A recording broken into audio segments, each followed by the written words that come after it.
Howdy and welcome everybody to episode 12, baby, of Running Out of Breath. The one, the place, the only, the one, the place, the one, the only, the place to get your marathon listening ears on, baby. I am your host, Old Town South, and it's good to be with you all again here on this fine podcast. And I'm here with my boy, True Batman 4444, and boy, we got some fun things, as always, to talk with you all about. And if you are new around here, if this is the first time listening, if this is the first episode you click on and you choose to listen to, thank you for choosing us. And this is a amazing place for just pure marathon content. We, blur out all the outside noise. If you're looking for just some pure marathon discussions, baby, we welcome you with open arms. Welcome to the cult. Welcome to the family. Let's go. Let's go. All right. Here we go. Man, we got a lot of fun discussions tonight. So everybody, let's go ahead and let's not bury the lead and let's get right down into this. Tonight, everybody, for episode 12, we have the first ever running out of breath runner shell tier list. Bat and I, we've put a little thought into this behind the scenes, and we've had some little discussions about it, and we are more than thrilled to share with you all tonight our runner shell tier list, and we'll have a good time with that. We're gonna treat it as Batman. We're gonna go to Texas Roadhouse for a minute. You ready to go to Texas Roadhouse with me? Yes, sir. Here's what I mean by that. We're going to start out with the rolls, those good cinnamon butter, extra buttery rolls that they bring out to you with the fan mail. And then we're going to come in with the salad. And the salad is some war stories. We're going to talk a little war stories because we've had a lot going on this weekend. We've had a lot going on. And then the steak, baby, the pork chop, the meat, the poultry, the beef, whatever you get down with. The main course is going to be the tier list. So without further ado, let's get into those nice, sweet, savory, buttery rolls, baby, with some fan mail. And here we go. We got some fan mail from our boy, Yellow Optimus. He says, howdy, fellas. Hey, that my guy right there starting off with that. Just binged your episodes while working on the farm these past few days. I'm a teacher, a farmer, and a dad of two, and a lover of Bungie. Would love to try to link up sometime on Marathon. Could definitely use help out with Outpost contracts. He provided his PSN. Yeah. Let's see. Let me skip forward. Looking forward to catching up with you, Old Town South. And he had a few questions for us, Bat. A couple of questions. Which runner shell is your personal favorite? Bat, we'll both take this one. And by the way, everybody, I'm gonna take us further into the future. We have since this fan mail. Not only have we talked and we linked up with Yellow Optimus, but we have also ran some games with him, so we've got to know him a little bit.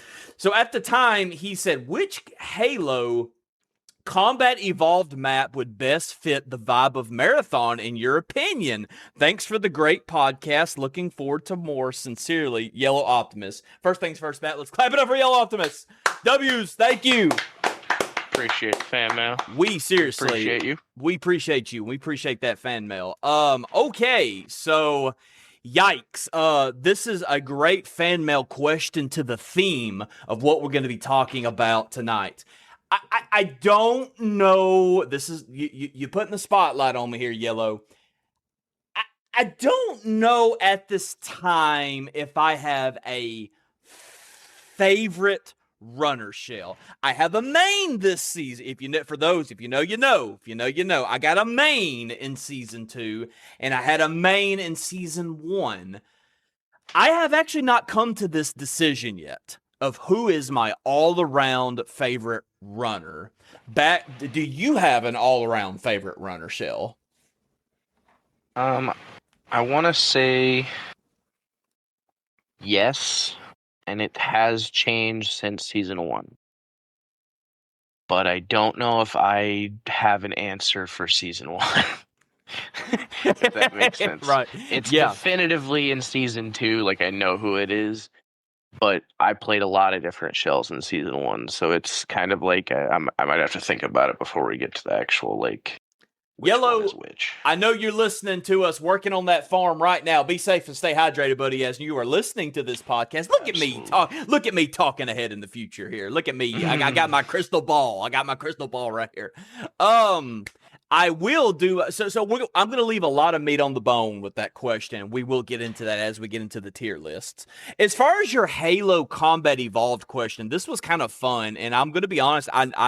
This mail was sent a little bit while ago. I've slept since then. We've played so many games. We've interacted with so many people. I have forgotten about this question, so I took time and I took a quick look at I reminisced on some old Halo Combat Evolved maps. Man, there was like Battle Creek, Blood Gulch, Chill Out, Hang 'em High, Ice Fields, Rat Race. Dude, there was so many great Halo Combat Evolved maps. For me, I'm going to say Blood Gulch. That map almost looks like Perimeter in some ways. That looks like that could definitely be a marathon map, and I think one that would be interesting for marathon would be Ice Fields. You know, they've already monkeyed around a little bit with cryo and ice and cold, hence cryo archive, but you know, a full-blown ice map, hey, I'm here for it. I'm pretty much at this point down for any new content, and I'm going to be excited for any new content that Bungie gives us.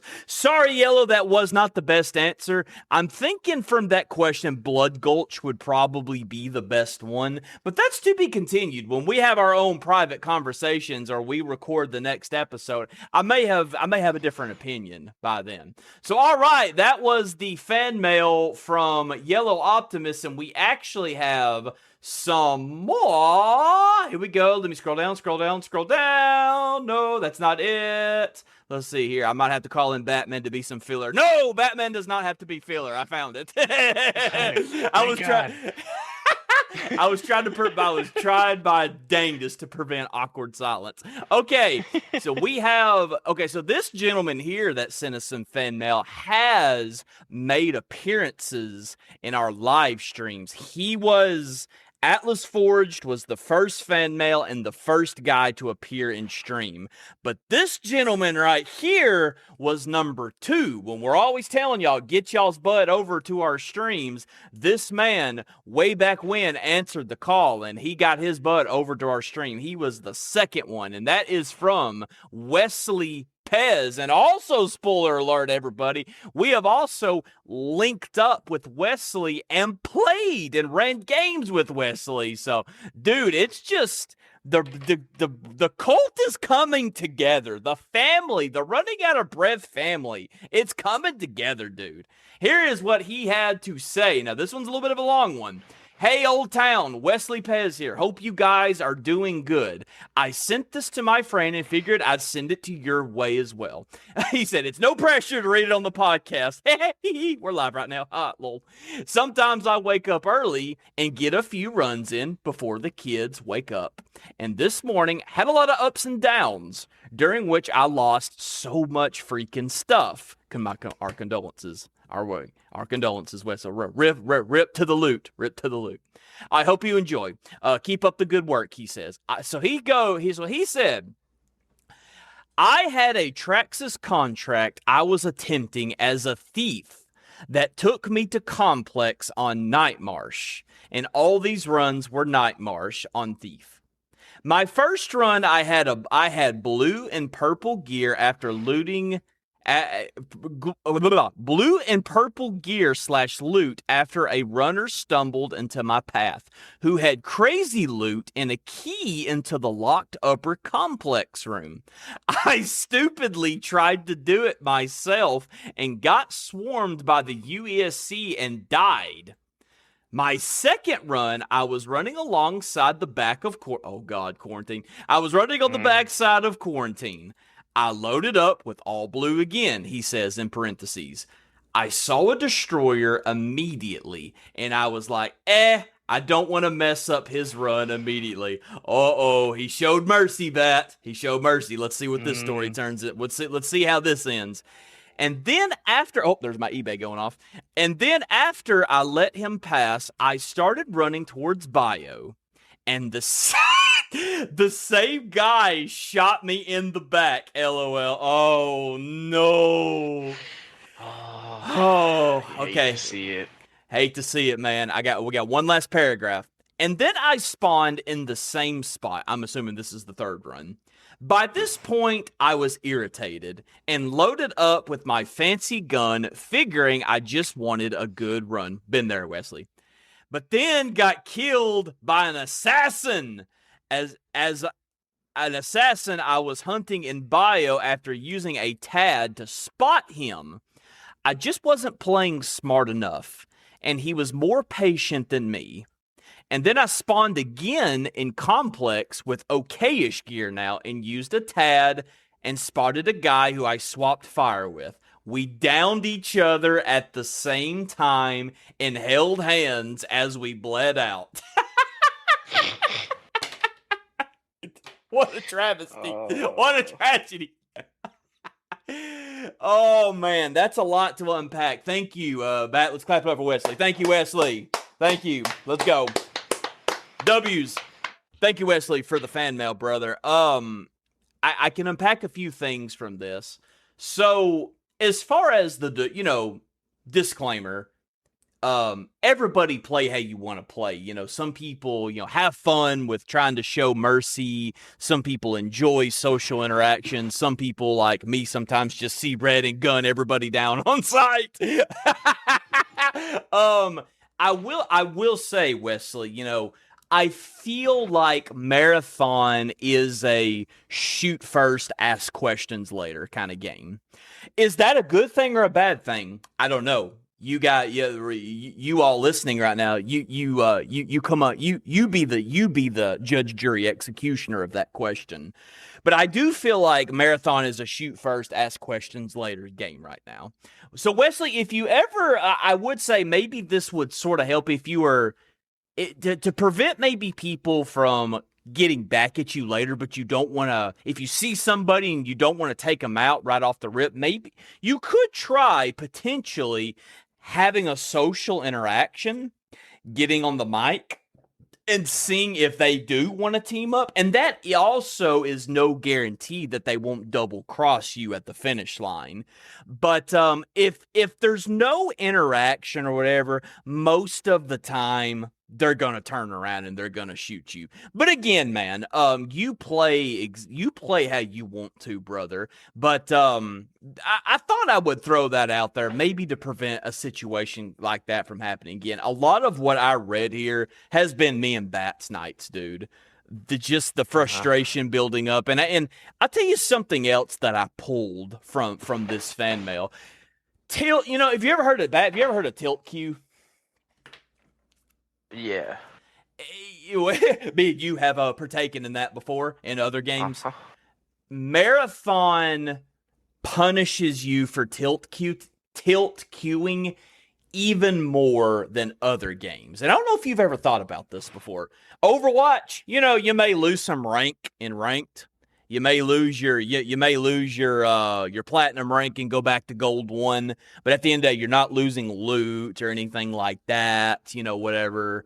Tilt queuing in Call of Duty, you may lose some a kill death ratio or whatever it is. I haven't played Call of Duty forever. Tilt queuing a lot of these games, but I feel like if there was a game out there that you want to avoid tilt queuing at all costs, it's Marathon. Because if you're tilted, you're not focused. If you're tilted, you're not always locked in and you're playing more emotional. And playing emotional and tilted can sometimes make you make decisions that you wouldn't normally. That is something tilt queuing is actually something I have improved on in Season 2. I personally feel like I do a better job. Marathon Season 2 versus Season 1 is, and I feel like we do a better job of this. we don't bang we don't bang our heads against the wall as bad in season 2 if something is not going right. We don't just, to a fault, load into Dire Marsh and to try to do contracts, or we don't try to just if something is not going right, we switch gears.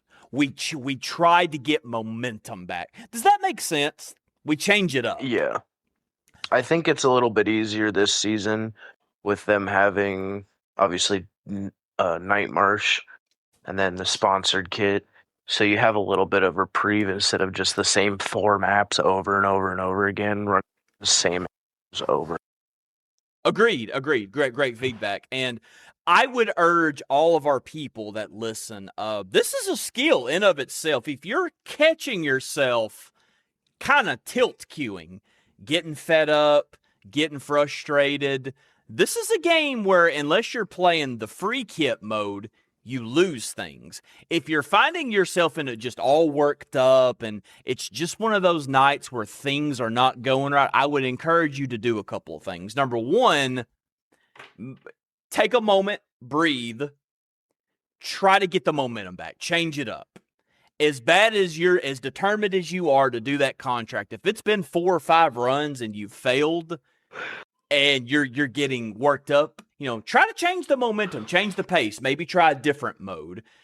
Maybe you need to take a break from the game. Do whatever it is you need to do to not continue to spiral, to snowball. And next thing you know, you've lost 30 to 50 grand worth of credits of loot. It can happen, especially if you play a lot of Cryo Archive.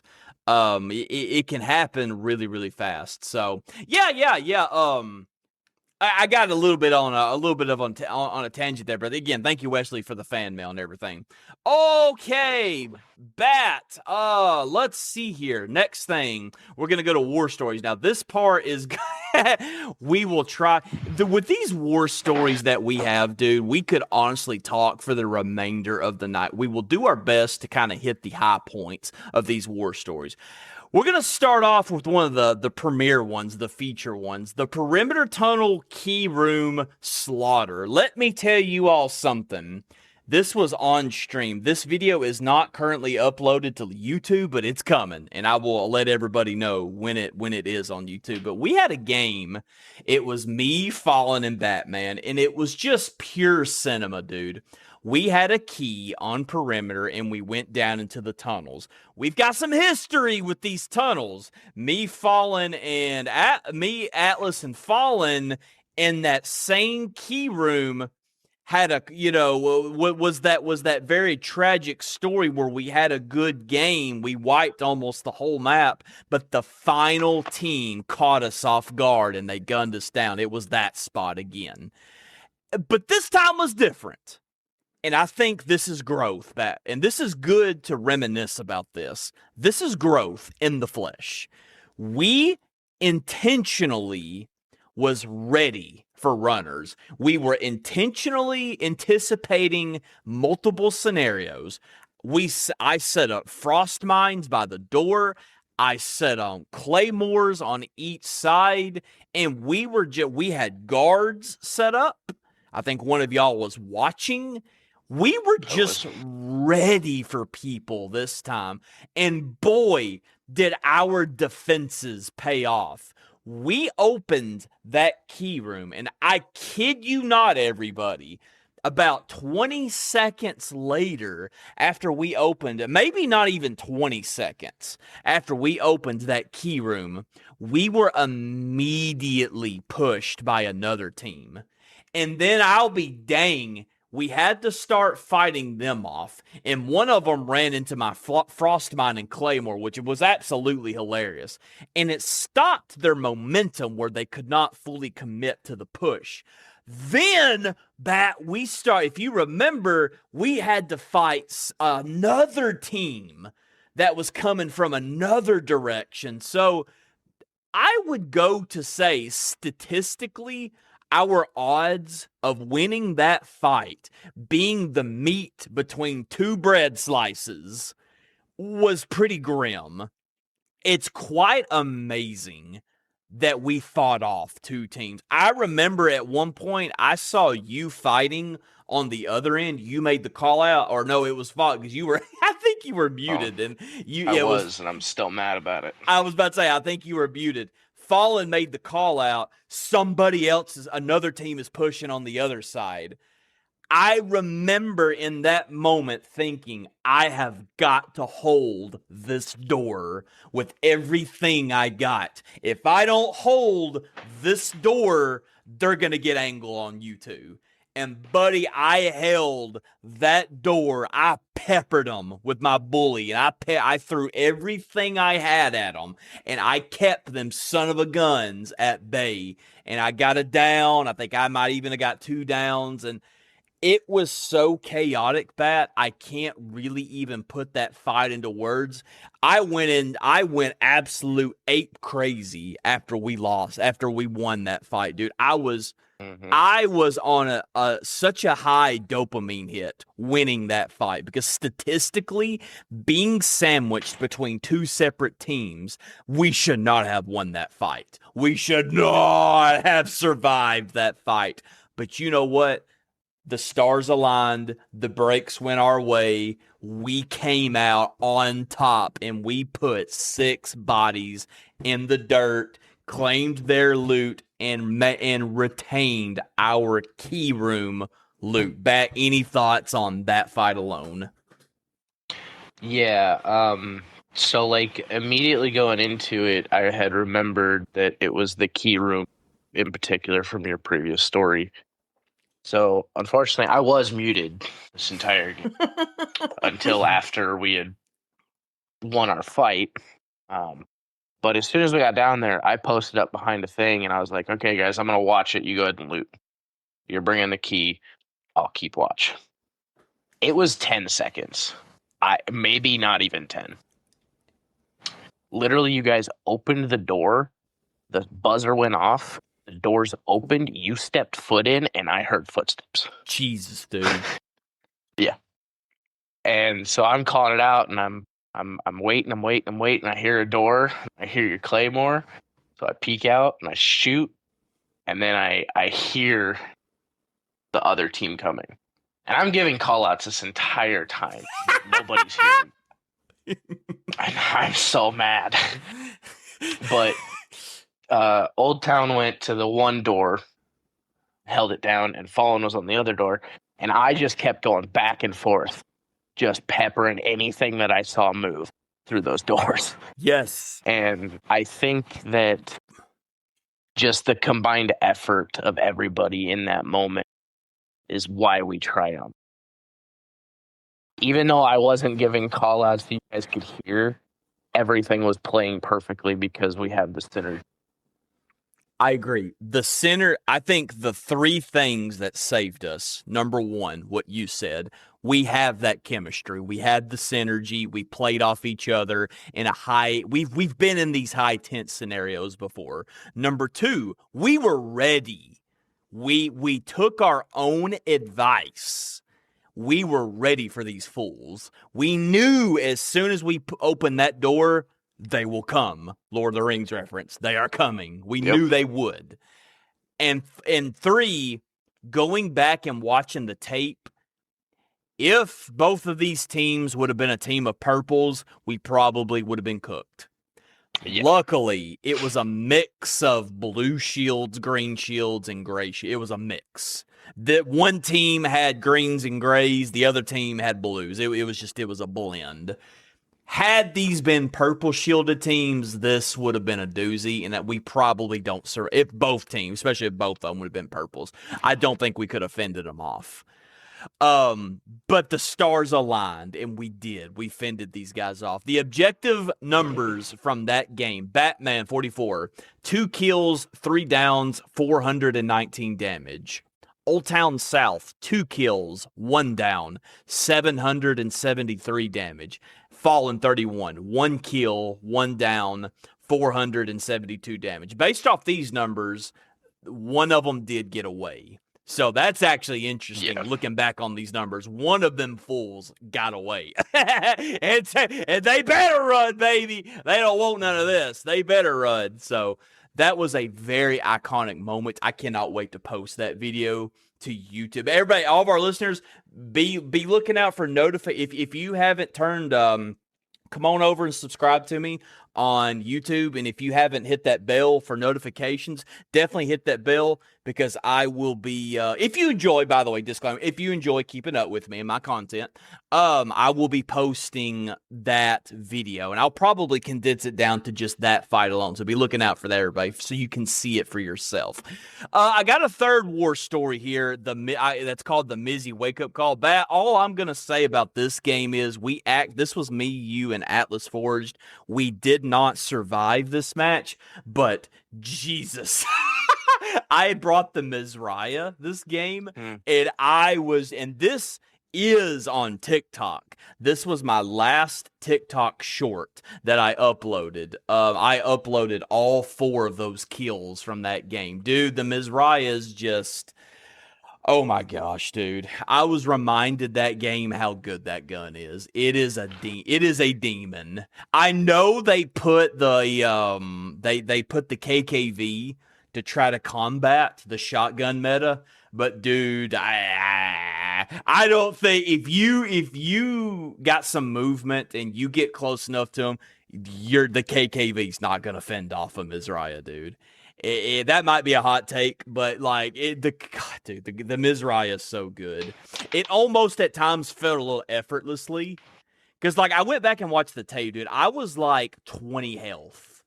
All the guy had to do was shoot me one time, and I would have went down. But that's how strong the Mizraya is. I one-tapped him. It's such a good gun, man. So, I would tell everybody, don't be surprised. July 20. Now, I don't know. I'm just a guy, but I've got this feeling in my gut another Mizzy nerf is coming. So I would encourage everybody, since the Mizraya has a schema in the battle pass this season, use them while you got them. Use it before it gets nerfed. I don't know. Don't kill me, guys. I have no sources. I have no information. This is just Old Town's intuition. I think the Mizraya might catch another nerf. Use it now. If you've got one, kit it and go into Outpost or Cryo Archive and have some fun with it. Okay. So Batman, this next story I'm gonna tell is Z-Tangler and Atlas, especially Atlas in particular, as he's listening to this, he's going to get a chuckle out of this one. You weren't in this game. This one's called the 12:45 a.m. Bluff Disaster on Pinwheel. So we had a game. It was me, Tangler, and Atlas. It was going pretty good. It was a pretty solid game. We had 3 green keys, and we were getting ready to go into Pinwheel. Interestingly enough, I made the call out, hey guys, be careful when that barricade comes down.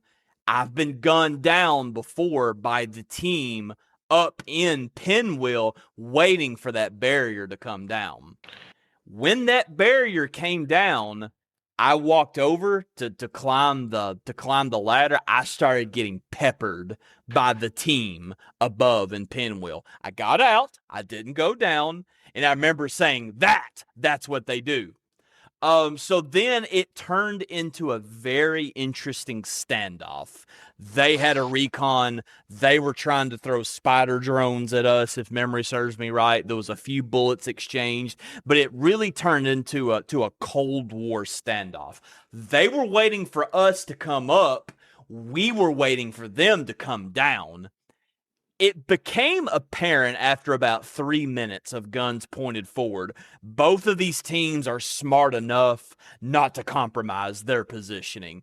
Even so, like, actually, we would have had advantage if they would have jumped down, but obviously it'd have been a death sentence if we would have tried to have went up. So we understood the situation. So I told Atlas, I made a call out, hey, Atlas, be thinking of a plan. We got to do something. We can't push them like this.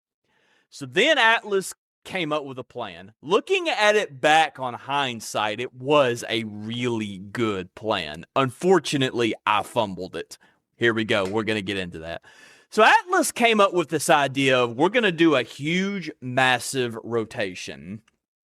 And he was like, I'm going to call down. Well, he said it in a different way, but what he was meaning was, I'm going to call down the drone elevator, the drone wing elevator, you know, like the conveyance request thing. He's like, I'm going to call that down.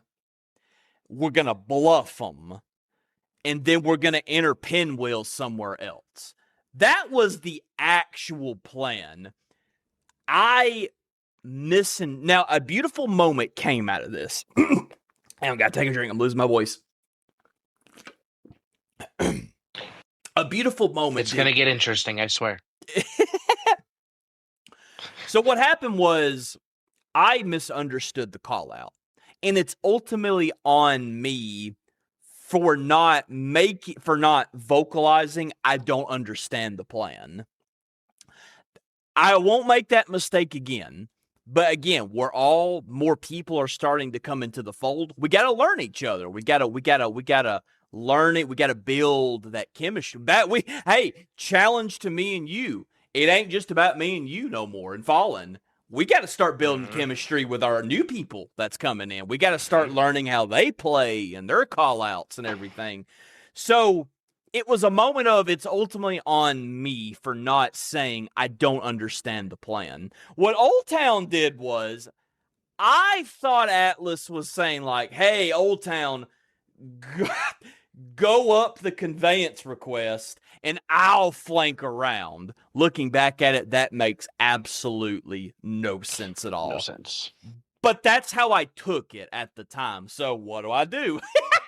He called in the conveyance request, the elevator, and me and Tangler went up it, and we started getting peppered by this same team again. Ironically, we survived. That should have been a situation. They had us dead rights. We should have died there. I used my smoke, and we got out. And then it turned into attrition. They gave up Pinwheel to jump down and fight us. And it was just all-out warfare. We ended up that it turned into a 2v1 with me and Atlas versus one. We got two of them homies down, and me and Atlas was still up. But this story has a sad ending. It was an assassin. I saw him, and I heard him go invisible below us. It's kind of hard to describe where we was. I pushed too aggressively, and I caught bad RNG with the bots. I took a bunch of shots from the robots. I was forced to have to duck down and heal. The assassin came over, one-tapped me. It turned into a very unnecessary 1v1. But nevertheless, it turned into a 1v1, Atlas versus the assassin. The guy got hot. He hit all of his magnum shots, and he downed Atlas. Atlas almost had him, dude. He had to have not had hardly any health, but Atlas said he hit all of his magnum shots, and he won. He won the 2v1 against us. So it was a very hard, and that was one of you ever notice that we have those moments where the air just kind of leaves the room when you have like a game like that. That was our game where the air just kind of left the room. I'm normally the one putting off the energy. That was the moment. And let me make something very clear. There was no ill will. There was no words and not like that at all. You could just tell that was kind of the moment where we were all like, we were so close. Dang. But we learned something very important from that.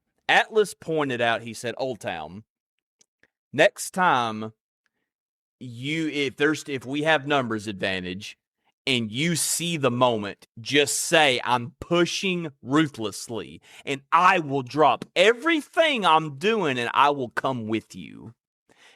And I said, got it. And the very next game, Bat, we had a situation that presented itself. It was a 2v1, me and Atlas versus one guy left. And I called out, I'm pushing ruthlessly. And he came with me, and we utilized our numbers.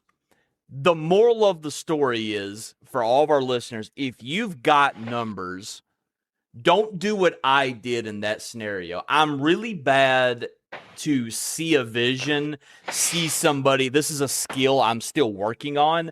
I see somebody run, I blindly chase, not knowing what's around me as I'm blindly chasing. I did it again in that moment. Had I just chose patience, and had we had just took that guy 2v1, we would have won that fight. But obviously that's not what happened. Utilize your numbers. Don't turn a 3v1 into a 1v1, 1v1, 1v1. Don't turn a 2v1 into a 1v1, 1v1. Use your numbers. Somebody make the call out. Let's push this guy. We have numbers. Everybody, go now.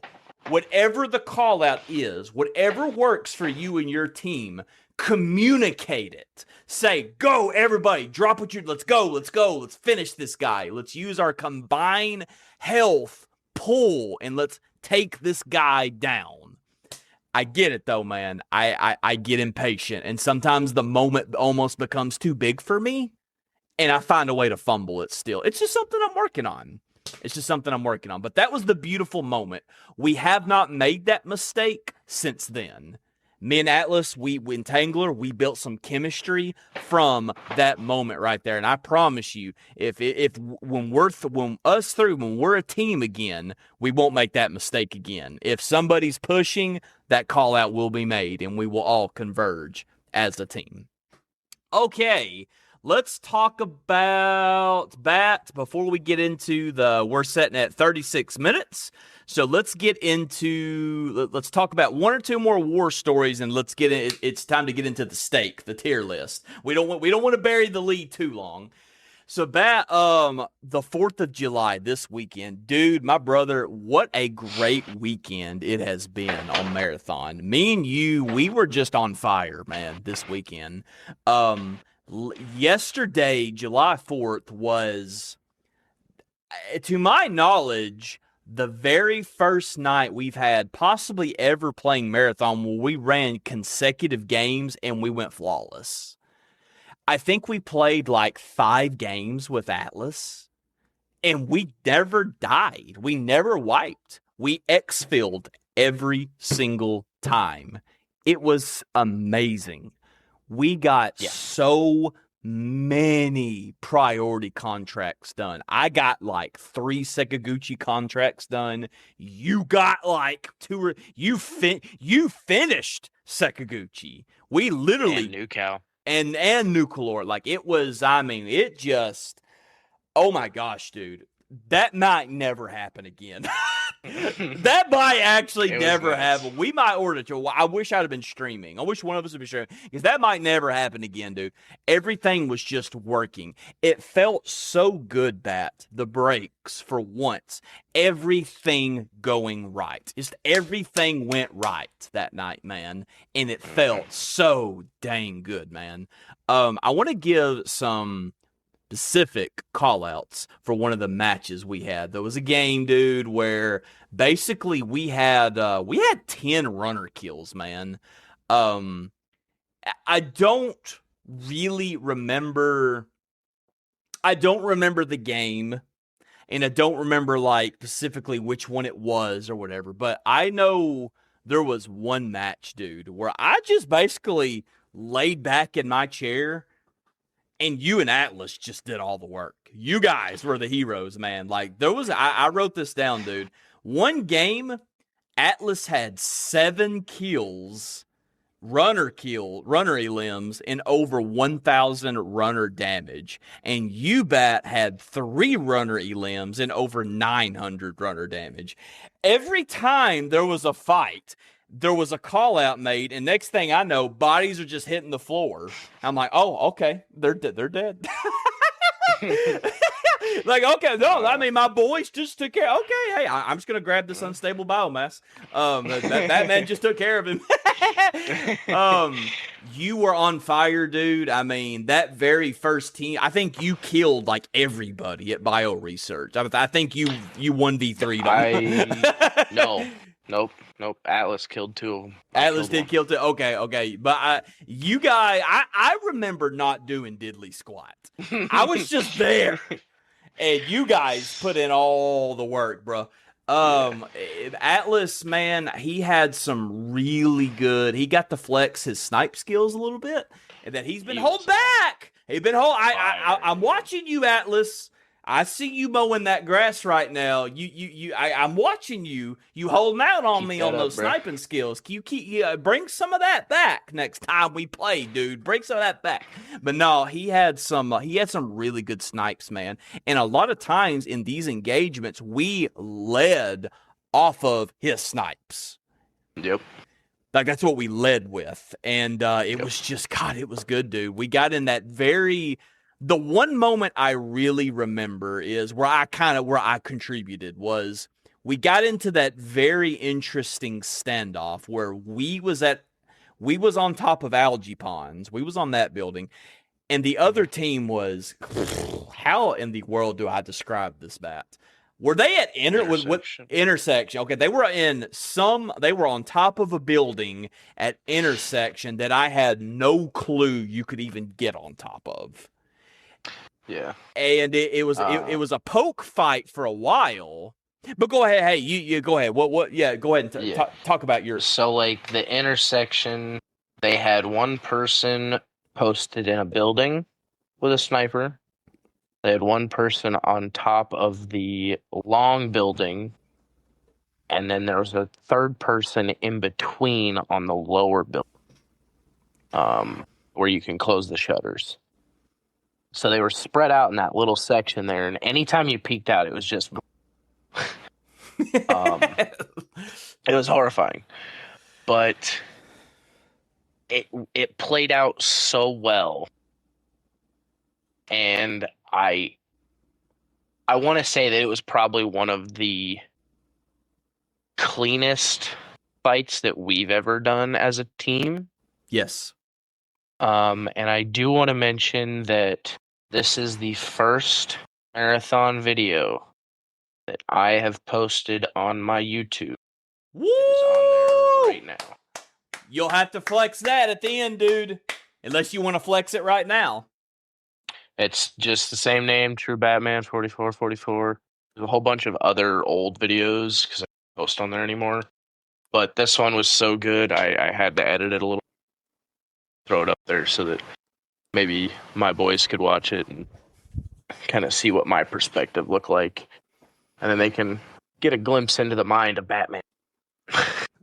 Love it, dude. Everybody go over to True Batman 4444 on YouTube, and you can watch this video. I will definitely be going over to True Batman 4444 on YouTube because I can't wait to watch that from your perspective. The only really thing that I did that whole game besides be present, I was able to get around them guys. Do your contract. I did. Yeah, I did the contract.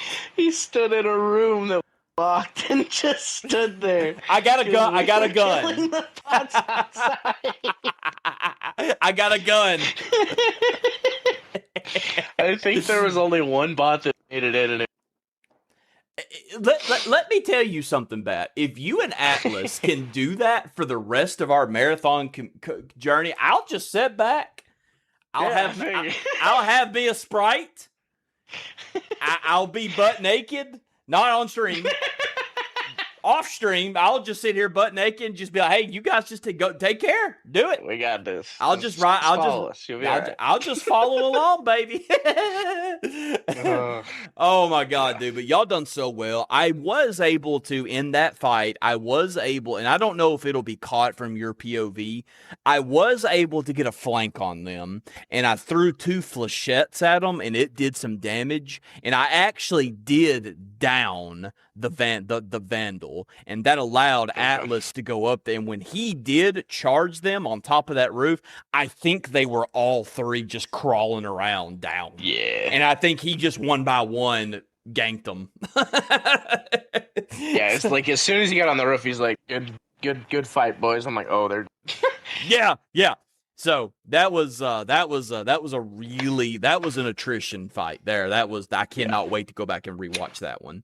Okay, we've got real quick. We're gonna go through these real quick. Batman Now, War Story number 6 on your notes. So this may not seem like a big moment, but it meant a lot to me. Do you remember that same night where we was playing Daymarsh? We was doing a contract. Something was wanting us to. We had come from Complex. We was on top of the building at Bioresearch, and we saw the purple shielded guy guarding the door. At the time, we did not know what he was doing right there. I was trying to get it was a very like cat and mouse type Cold War type of fight because no bullets were fired, but I'm pretty sure he saw us, and I obviously saw him. What we now know is they were hitting a key room. And do you remember me earlier saying, guys, I think I heard a key room, but nobody else heard it? No, I had called out it was probably in Bioresearch, but we never moved on. So yeah, we never really moved. We never, we didn't really move on it. But I was thinking I'd heard it. What we didn't know then that we know now is they were hitting a key room at Bioresearch. So anyways, fast forwarding the story, we were on top of the building across from the main one, kind of like the perpendicular one or the linear perpendicular one to the main Bioresearch building where you do all your contracts and there the key room is. I had my sniper, I was watching him. Well, then I heard shooting at Complex. And I sat there and I said to myself, we do not need to be the team that is sandwiched between these two teams. We need to be the bread. We need to be the buns, baby, not the burger, not the meat. We need to be the bread. So I was thinking to myself, this might be a controversial call, and this might, if this doesn't go right, this might kill some of y'all's trust in me. But I made a little bit of a risky call out. I said, let's go back to Complex and let's deal with those guys so we are not caught between these two fools. I am so happy to sit here and announce my intuition served me correct. We went back. There was a team there at Complex. We took care of business. We defeated them.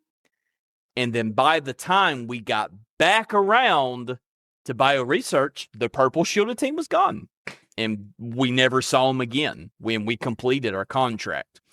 Looking back on it, what could have went very south with that moment, the Bioresearch team could have heard us fighting, and then they could have third-partied. We caught some luck. We did catch some luck that they chose to not push on that audio, but it made me feel good to make the correct call out, like to say, hey guys, let's try this, and it actually worked. It paid off. Because it would have kind of felt that today. It would have felt real like, and that would have shattered me a little bit if that would have went haywire. I know y'all would still trust me, but do you get what I mean? Like it felt good to be like, I see a vision. I think I've seen how this story ends if we're caught between these teams. Let's take the initiative. Let's go back and let's deal with those guys. And we did, and it worked. I mean, it always sucks when like you make a call out and it's the thing that run. I've done it multiple times. But yeah, it's almost euphoric when you make a call and it's the thing that saves your run. Mm-hmm. And I kind of felt that today when we were running Xanem. And the very last one that we did, like, do we go to maintenance or greenhouse? I'm like, we're going to greenhouse. Yeah. I'm done. And I think just because we went the opposite direction, I think that's the reason that we're able to finally make it out and get that done for him. Yes. Do I know that for certain? No. But it felt good that it was like, I'm just going to make this one suggestion. And it just snowballed from there. Mm-hmm. Yeah, so, yeah. Yeah, I get what you're saying. It's a good feeling. Yeah, it's a really good feeling. Hey, Bat, I'm going to give you a really quick... I'm going to read this final war story. I'm going to give you a little bit of heads up. Some of your words are kind of cutting in and out. I don't know if it's the fan, because I noticed a couple of parts, like there was like a 1 to 2 second pause in between with what you were saying. So I will get into... Overall, I can still hear you okay. I thought I'd just give you a little bit of a heads up before we get into the tier list section. Sometimes when you talk, there's about a 1 to 2 second like mute. Like it's like where we can't hear you. So I thought I'd give you a little bit of a heads up on that. Okay, everybody. I will say that sometimes it happens at the end, but when I go back and recording Spotify, so like Discord. Yeah. So like right now, like there was a couple of gaps in like what you said right there. Those couple of gaps. So right, hold on. You're good. All right, everybody. I will lead the charge right here for this final war story while he makes a couple little halftime adjustments. So our final war story happened today, actually. And this was cool. This was a fun team because this was the Running Out of Breath listeners, everybody coming together. We had a run that we have coined the Ocean 11 Red Keyroom Heist. And I was with Xanem and Yellow Optimus for this run. And what was crazy about this run is it was all like a big mistake. We were intending to load into PvP sponsored Dire Marsh, and we were going to call it a day on that one. I don't know what went wrong. Matchmaking today was weird. Like I would select a playlist, but that would not be the same set playlist if I queued us again. It happened 3 times, and it was honestly really frustrating. But anyways, so we were never intending on going to Outpost, but that's where the game took us. And long story short, this was such a fun run, man. We was a free kit. We stumbled across a graveyard of bodies where 2 teams had just been absolutely duking it out with each other. And there was one lone survivor healing his teammate. And I gunned him down like a dog. I gunned him down like a dog. No mercy. Nobody lives. Everybody dies.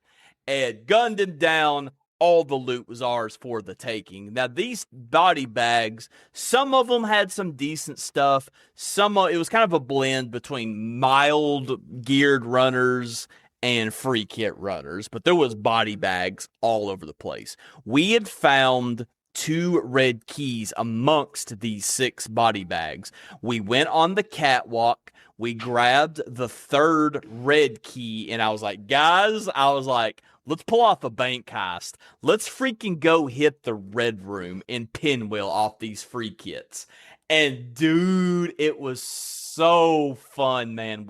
It was hell trying to get into Pinwheel with free kits. It was rough. Some situations were a lot more intense than they normally are when you're geared. But we got in there, dude. We hit the red room. Shout out to my boys, Yellow Optimus and Xanem. They hit the first container, the pill, what everybody calls it, different things. I went around. They were kind enough to allow me to have the gold/prestige assassin core that they found in there, and there was also a purple superior assassin core in there. Them guys are freaking awesome. They were kind enough to know that I've been playing assassin, and they wanted me to have that. It was awesome, dude. They got some good gear. I found a Cryo Vault 5 key in there, so I got out with like that. Dude, it was so awesome. They got out with good. I got out with good stuff. They got out with good stuff. It was honestly, I wish I would have been streaming so bad. But shout out to you, Xanem and Yellow Optimus, when you listen to this. Thank you guys for that fun run. Thank y'all for letting me have that gold assassin core. That really means a lot to me. And I hope you guys got some great gear from that as well. True Batman 4444, the time has come. We have stuffed our bellies with sweet cinnamon butter rolls. We have indulged in a Caesar or a Cobb salad, whatever rocks your boat, and it is time for the ribeye steak. Are you ready? Well, just like at Texas Roadhouse, I'm already full. But I'll stuff it in. Let's stuff that in, baby. By the way, you sound 10 times better now. Yeah, it was the fan. Yeah, It's so hot in my room, and I apologize. Trust me, I feel you, brother. This July heat, man. This July heat. Okay, everybody. The format will be exactly the same as when we did the weapon tier list. D, Dookie tier. C, it's I8. It's I8. B tier, solid. Not great, not bad, but it's solid. It's fine. B tier. A tier, it's very good. Would highly recommend it. And S tier, it's meta. It's really good. It's S tier.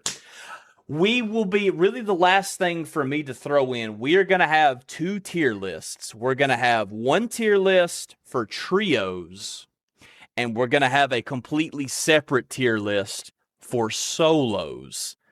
It is time. Without further ado, let us get into this. I think we will start with Destroyer as our very first runner shell. I am going to fire out the gates. I have Destroyer in the S tier. In trio, by the way, trios. This is trios, everybody. We're talking trios. I have Destroyer in the S tier. I'm a big fan of this shell. I think Search and Destroy his prime is such a good ultimate. Sorry, I call them ults, but they're primes, but I call it ult. I think Search and Destroy is such a good ult, dude. It's so good against ads. It's so good against bosses. It can even help you out in your PvP. They can whiff out assassins in smoke with Search and Destroy. They are so much more versatile than meets the eye. Though that thrust, dude, that can save you from fall damage.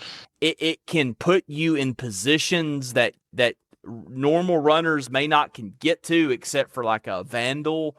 You can use those thrusters to bob and weave through gunfights. I see the Frag Father do this Frag Father is always posting these insane videos of him bobbing and weaving with the Destroyer's thrusts.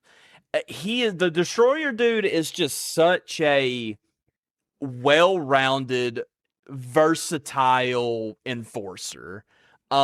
He's the hardest to learn, in my opinion, because he has a high skill ceiling. He also has a Riot Barricade.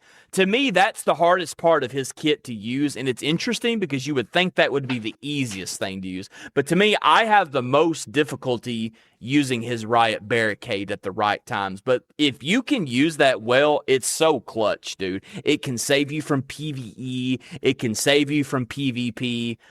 The Destroyer he can even sprint faster than the other runners. Now, it's at the cost of extra generated heat, but you're literally boom, boom, boom, boom, boom. You're running faster than anybody else. Except for maybe outside. I don't even know about Vandal. Vandal and her ult, that I guess I don't know. I've never tested that, but I've got the Destroyer in S tier. I think there's 3 runner shells that I get excited about when I see one of these 3 runner shells are on my team. One of them's the Destroyer. What you think?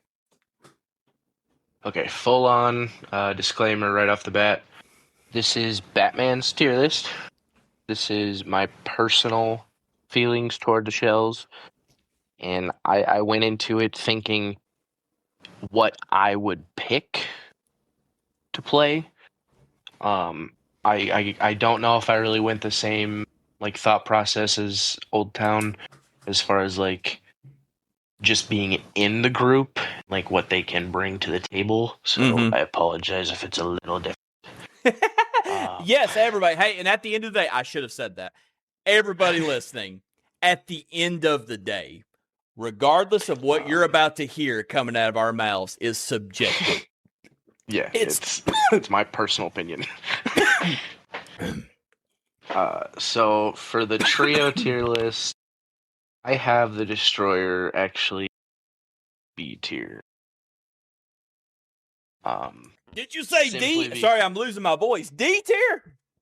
B. Oh, B. Okay, I was like, woo, we're on polar opposite. No. For starters, Atlas would probably shank me if he ever saw me in real life.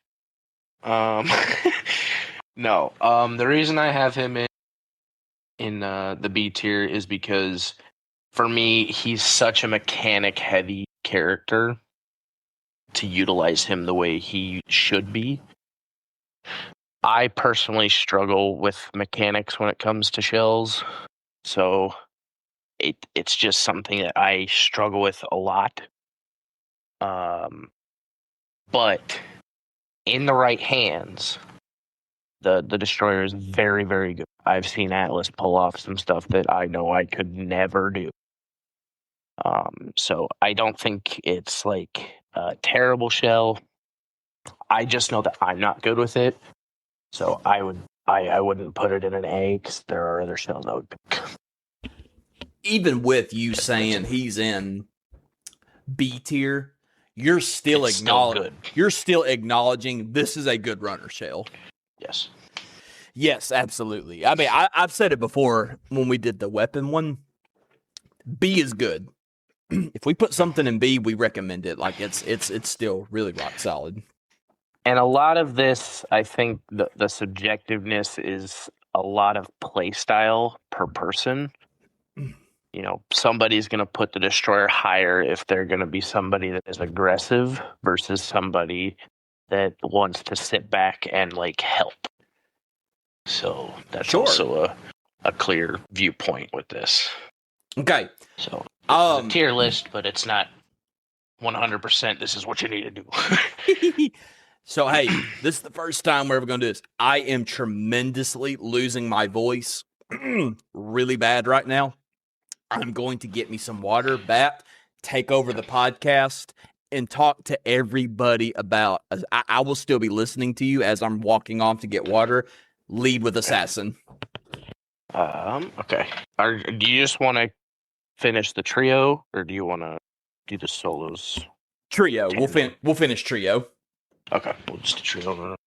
Okay, so for the trio tier list, I have the Assassin not written down because I suck. I'm gonna say that I would probably put the Assassin in B tier with the Destroyer. I know that's gonna be a hot take. A lot of people are gonna hate me. A lot of people are gonna say, "Okay, nope, that makes sense," and some people are gonna be like, "Yes." Again, believe it or not, I know his kit is simple. I struggle a lot with knowing like when to put down smoke, when to jump off of a building. You know, the invisibility is easy to know like, okay, I have a team coming. I need to go invisible and kind of shimmy this way. But I am not somebody that likes to hide around corners or be invisible to get to a different height. I would rather have somebody shoot me because I was in a stupid spot out in the open than be invisible. That's just a personal thing for me. Um, and a lot of other people play him aggressively, which is good, which is why I put him in B tier. I've seen so many fights be won because there is an assassin on a team, just because they were able to slip away and then come back in, and you never knew they were there. So it's still a good shell. I don't like playing assassin just because I don't like that play style. So that's kind of where I have it. Great feedback, man. You made a interesting point. You say, I think people's going to hate me for putting him in the B tier. I beg to differ, and I think people are going to rejoice you putting him in the B tier because, spoiler alert, Assassin is universally hated. Yeah, I know. But some people are like, no, that's my favorite shell. Yeah. I'm that guy. Those people hate me. You're right, yeah. Again, you said B tier. You didn't say Dookie. You didn't say C. It's aight. You said B. B's fine. B's good. Yeah. And people are gonna rejoice that you put him in B because he is if there was the one runner shell that I would say most people have the most distaste towards, it's Assassin. So I was screaming it the other day with Atlas. They're everywhere. I hate them. Interestingly enough, and by the way, everybody, if you don't know, you're gonna know now. Me and Bat, yet again, did not come together for this tier list. I have no idea what he's about to say. He has no idea what I'm about to say, and that's what makes these fun. I have Assassin in the A tier in trios. This is who I have mained in season 2, and it has come out of nowhere. At the end of the tail end of season 1 and all of season 2, I have mained Assassin. This came out of nowhere for me. He was the one. He was also the shell that I hated. I hated the ratty gameplay and solos. It drove me crazy. And he was, I didn't like smoke. I've never been that type of player in other shooters. And he actually is the one guy I stayed away from. He's the one shell I just did not play. I just decided one day to just start trying him out. And because I had saw somebody else where I was watching some content kind of play as him, I'm like, I'm going to try Assassin. I don't know what came over me. This just was the guy that's been missing from my lineup. I just started noticing I'm playing good with this guy. I'm doing good. Like, I like the Assassin, and the rest is history from there. His prime ability is a smoke screen. His tactical is active camo, and his trait is shadow dive. Assassin preys off of catching people at angles when chaos is going on.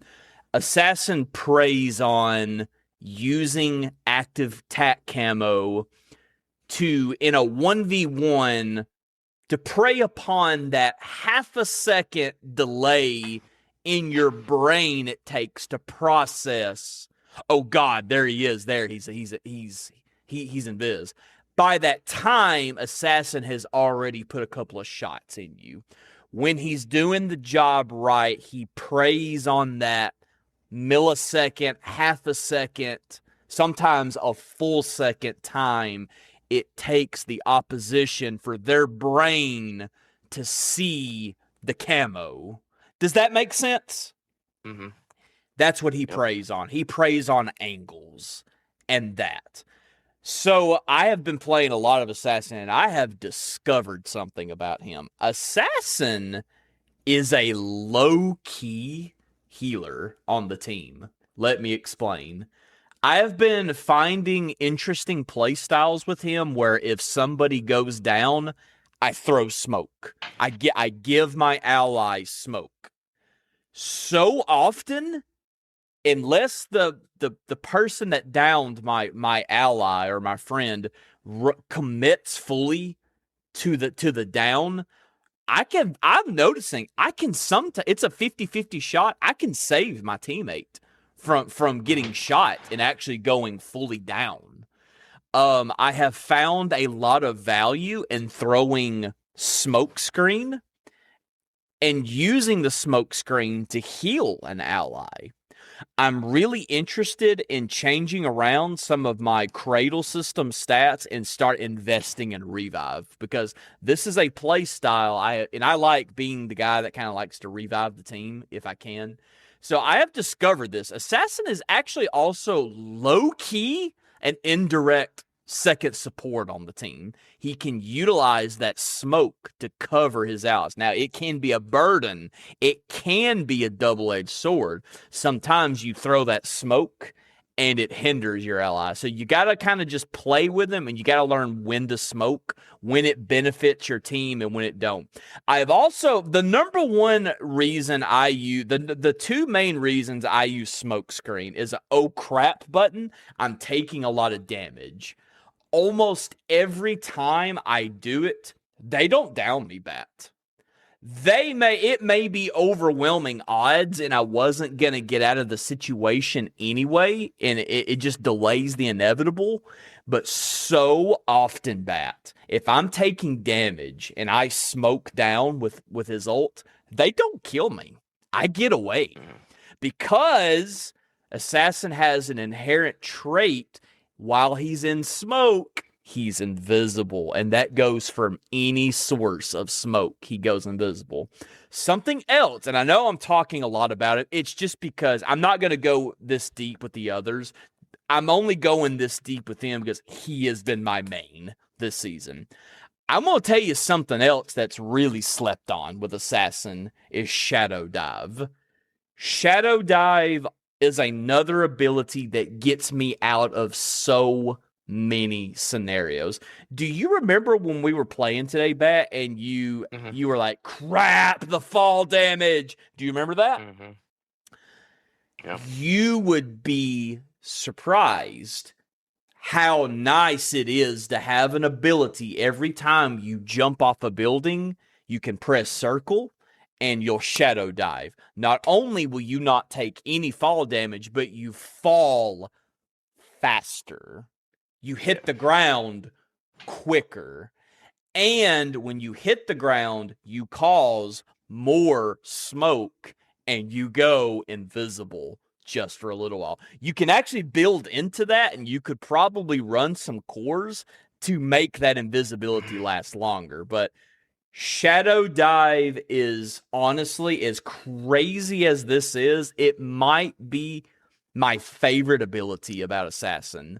The idea that I never take fall damage, no matter how high up I jump, is really nice, man. So I get it, man. I was in that boat. To all of our people that hate Assassin, you don't hurt my feelings, not so whatever. I promise, it's fine. I get it. He is the universally hated character, especially in solos. He can be really rough to deal with because invisibility is really strong in 1v1s. My last thing I'll say about Assassin, and we're going to move on. If you're finding yourself in positions, man, I can't stand Assassins. I die by them all the time. I'm about to throw you a curveball. If you're having trouble fighting Assassins, I would encourage you to play Assassin. Not to join the dark side like I have, but to understand him. I can play against Assassins so much better now that I main him because I know what they're thinking and I learned the sound cues. I think that's the biggest thing. I know what invisibility sounds like now. It actually gives off a little hum. If you listen real close, you can actually hear an assassin in cloak. But you don't really know the sound. It's almost like if you know, you know. So I would encourage, my advice is, I know that's a hot take. If you're having trouble against assassins, play Assassin. Not to become him, but just to learn him, so to help you in your fights against other people. Cool. All right. Let's go back because my voice is I'm struggling tonight. Hit us off with Recon. Okay. Recon's S tier. Ooh, all right. That is my main for season 2. I love Recon. That little bug that you throw has been so good to me. I know a lot of people have trouble with it tracking, and I do run into it all the time, but I've actually had that little bug come in clutch multiple times and be the reason that I've won a fight. But just knowing that I can be in a heavy area with bots making all this noise, having a team push us, say maintenance, I can hit that, and I'll know exactly where the actual runners are, is delicious. I want to say that I've helped my team by being Recon on an ungodly amount of runs. Just because they're like, I don't know where they are, and then I pop in, oh, I see them. Mm-hmm. And then we win the fight. Yep, you're exactly right about that. I kind of wish that the footsteps sounded different, but overall, I love Recon. And I have a skin that turns that's all black, which matches Batman, so it's also delicious. Let's go, man. Yeah, that is my main character. I love it. I wish, and I could be wrong, but I feel like Recon is one of the only ones that doesn't have a trait. I don't think I have a circle button. Do I?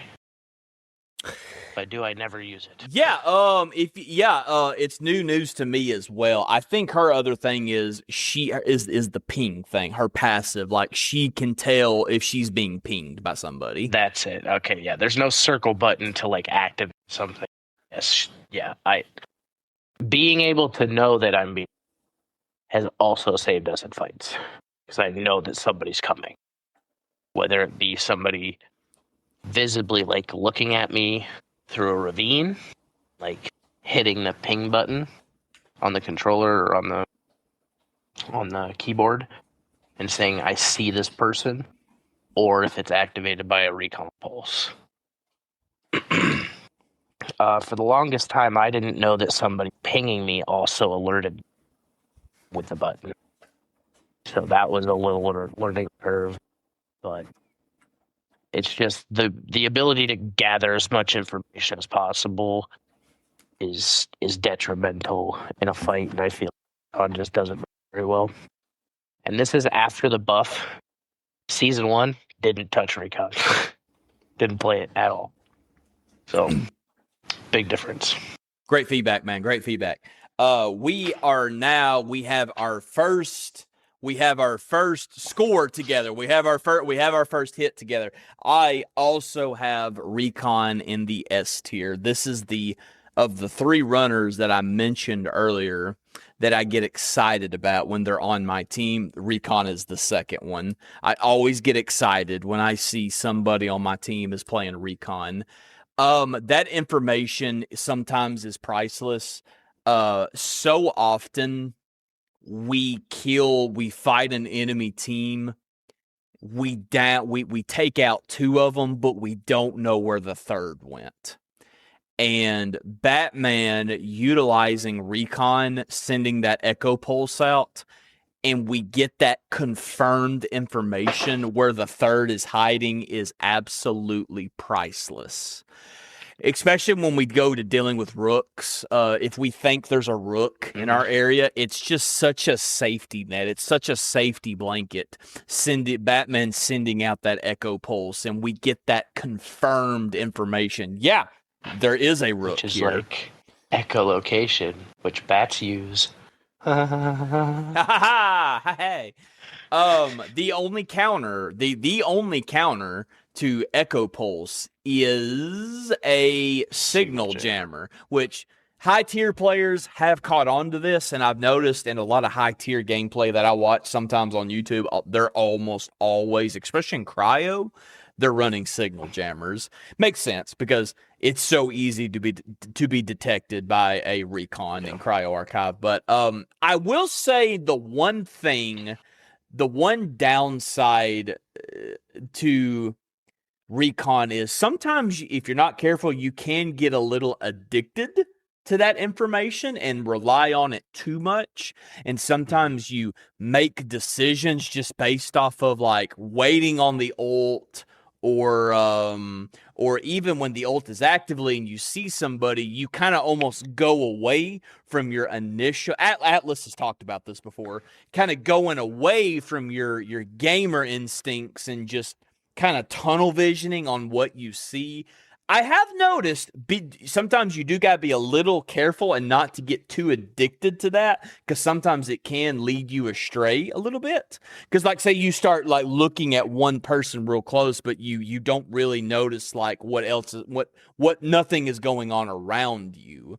That can be the downside to Echo Pulse, but more so than not, the Echo Pulse is S tier, and it gives you that confirmed information that you're looking for. And it's so nice to have. They buffed the crap out of the spider drone. The spider drone is actually a legit threat now.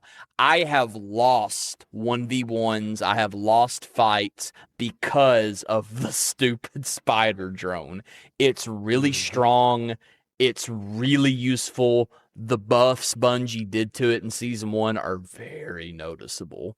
I actually have the opposite experience of you. I mained Recon in the beta test and the very beginning of season 1. No pun intended, the shell of her former self. That's when I played Recon, was her weaker version. So sometime I might, for kicks and giggles, sometime in season 2, might, now that she's got the buffs, get back into Recon a little bit more. But yeah, dude, ultimately at the end of the day, that information is very nice. It's a safety blanket too. It's even if you don't see anything, that's information.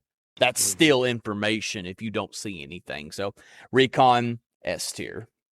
Okay, the next one is might be a little spicy. We got the Vandal. I poked around and saw what other people was putting, and I didn't allow it to dictate my thoughts. Matter of fact, there was some I went against the grain a little bit. From what I saw, a lot of people have Vandal in the B tier. I have watched the tape on Fallen 31. And I've seen what he can do with Vandal, the positioning he can utilize with her double jump. I have Vandal in the A tier. I think she's a lot better than what people. I think that's probably going to be my big hot take for trio runner shells, because a lot of people got Vandal in the B, some in the C tier, and they think she needs a buff. I beg to differ. Sure, if they maybe want to buff that hand cannon a little bit, probably wouldn't be the end of the world, because that's not the strongest thing. It can disorient your opposition a little bit, but I'm telling you, man, I've watched the tape on Fallen 31. The way he utilizes her double jump to get high ground quickly and to set up quickly in fights when me and you have to scramble around and we have to figure out how to get on top of things, he can do it just a couple of seconds with that double jump. Her slide is a good, oh crap. It can be defense, it can be offense. You can slide in to play aggressive, you can slide out to play defense. I think her ult at face value, it might seem underwhelming, but an ult where you can run around with almost no penalties without overheating is huge. Mobility is huge. I think people are sleeping on Vandal. I think she's good. I've got her in the A tier. If somebody wants to say, no, whole town, she's B tier, that's fine. I get it. That's what most people put her in. But I've watched the tape on Fallen 31. I've seen what he can do with Vandal. And that was enough for me to see the light. And I've got Vandal in the A tier. We're 2 for 2. Oh boy! All right. I've got her in the. I was playing Vandal there for quite a while, kind of in the beginning. Mainly because I was playing sponsored survival. For a lot of times where I couldn't get to the exfil at the end of a run, so I just wanted to be able to sprint there without the overheating. But the more that I play with Fallen, him being, it can be a little bit harder for me to play that character, which is fine. He does a beautiful job. I do know that it was like rated as one of the harder shells to learn. Back in the beta, I don't know how much that's changed, but I don't see Vandals as often as I did in the beginning of the season. So I'm not gonna say that it's meta, but it is a extremely good shell, especially if you can master the way that it's meant to be used. Yeah, there's sometimes that I see him just take off and he'll be in a place and I'm like, I wish I could. Exactly. Because I could help out so much more. I know. And I see clips of him all the time clutching up because he has that high ground, that weird positioning that Vandals can get to quickly because, and so convenient. I think that's the better word. Conveniently because of that double jump. People are sleeping on her, man. People are sleeping on her. There's even a mod that triple jump, which is nuts. Yeah, that is absolutely nuts. All right, so we linked up again. Well, that's awesome. So we are 2 for 2. Two discrepancies, 2 agreements. So for the next runner shell, we have the Thief. This is one of the ones I had to do a little thinking on Thief a little bit. I had a little bit of a hard time on. I ultimately landed at A tier. I landed at A tier for the Thief because her grapple, very versatile. Much like the Vandal, can get to that high ground, can be so convenient to give yourself better positioning quick, fast. Can also save yourself, same thing with Vandal, save yourself fall damage with her ability. Thief, same thing. You can save yourself from fall damage if you use that ability again, but her bread and butter, man, is that grapple. It's so good. It's so nice. And her goggles, man. The goggles, they can highlight enemy runners in areas where your naked eye maybe wouldn't normally see them as fast. Sometimes it can even help your reaction speed. I've heard Vandal, I've never got it to work for me, but I've heard Thief's goggles can see an invisible assassin in smoke. Every time I tried it, it didn't work. But I think it's a thing in the right circumstances. But even, the goggles being able to loot, dude, to find the resources that you're looking for, to see what's good, no pun intended, priceless. Priceless. I think and you get the goggles very often too. That's another thing. Like, you get the goggles often. Even the drone, man. Now, I think a lot of people maybe would put the Vandal in B tier because of the drone. However, I mained Crypto in Apex Legends back in the day. So I kind of was used to that play style a little bit, because I also mained back in Season 1 Thief for about a month. And you got to be careful that don't use the drones at the wrong time. Like, if you're in a team fight, like, obviously, like, get off the drone, get out of the drone. But dude, like, that guaranteed information, like, nothing can counter it unless you shoot it down. That live information, I see where they are. Here's where they are. Here's the building they're in. This is the thing they're doing right now. And that drone can go several meters away. In my opinion, I don't feel comfortable I don't feel comfortable putting Thief in the B tier. I landed at A tier. She's not meta. She's not game breaking, must have, But dude, that drone, dude, people sleep on that drone, man. Me and you back in the day, we had a war story where we linked up with that random dude and we were fighting at Outpost, and we beat that team of purple shielded guys because my drone gave us the information we needed. That drone is guaranteed live information, exactly what they're doing. It can be very dangerous, man, in the wrong hands. If somebody were to tell me Thief can be S tier, I could subscribe to that. If people were to tell me that Thief is B tier, I could subscribe to that.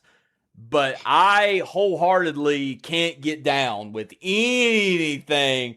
That's going to be funny if you fall in this boat, by the way. But I totally don't think she's anything below a B tier.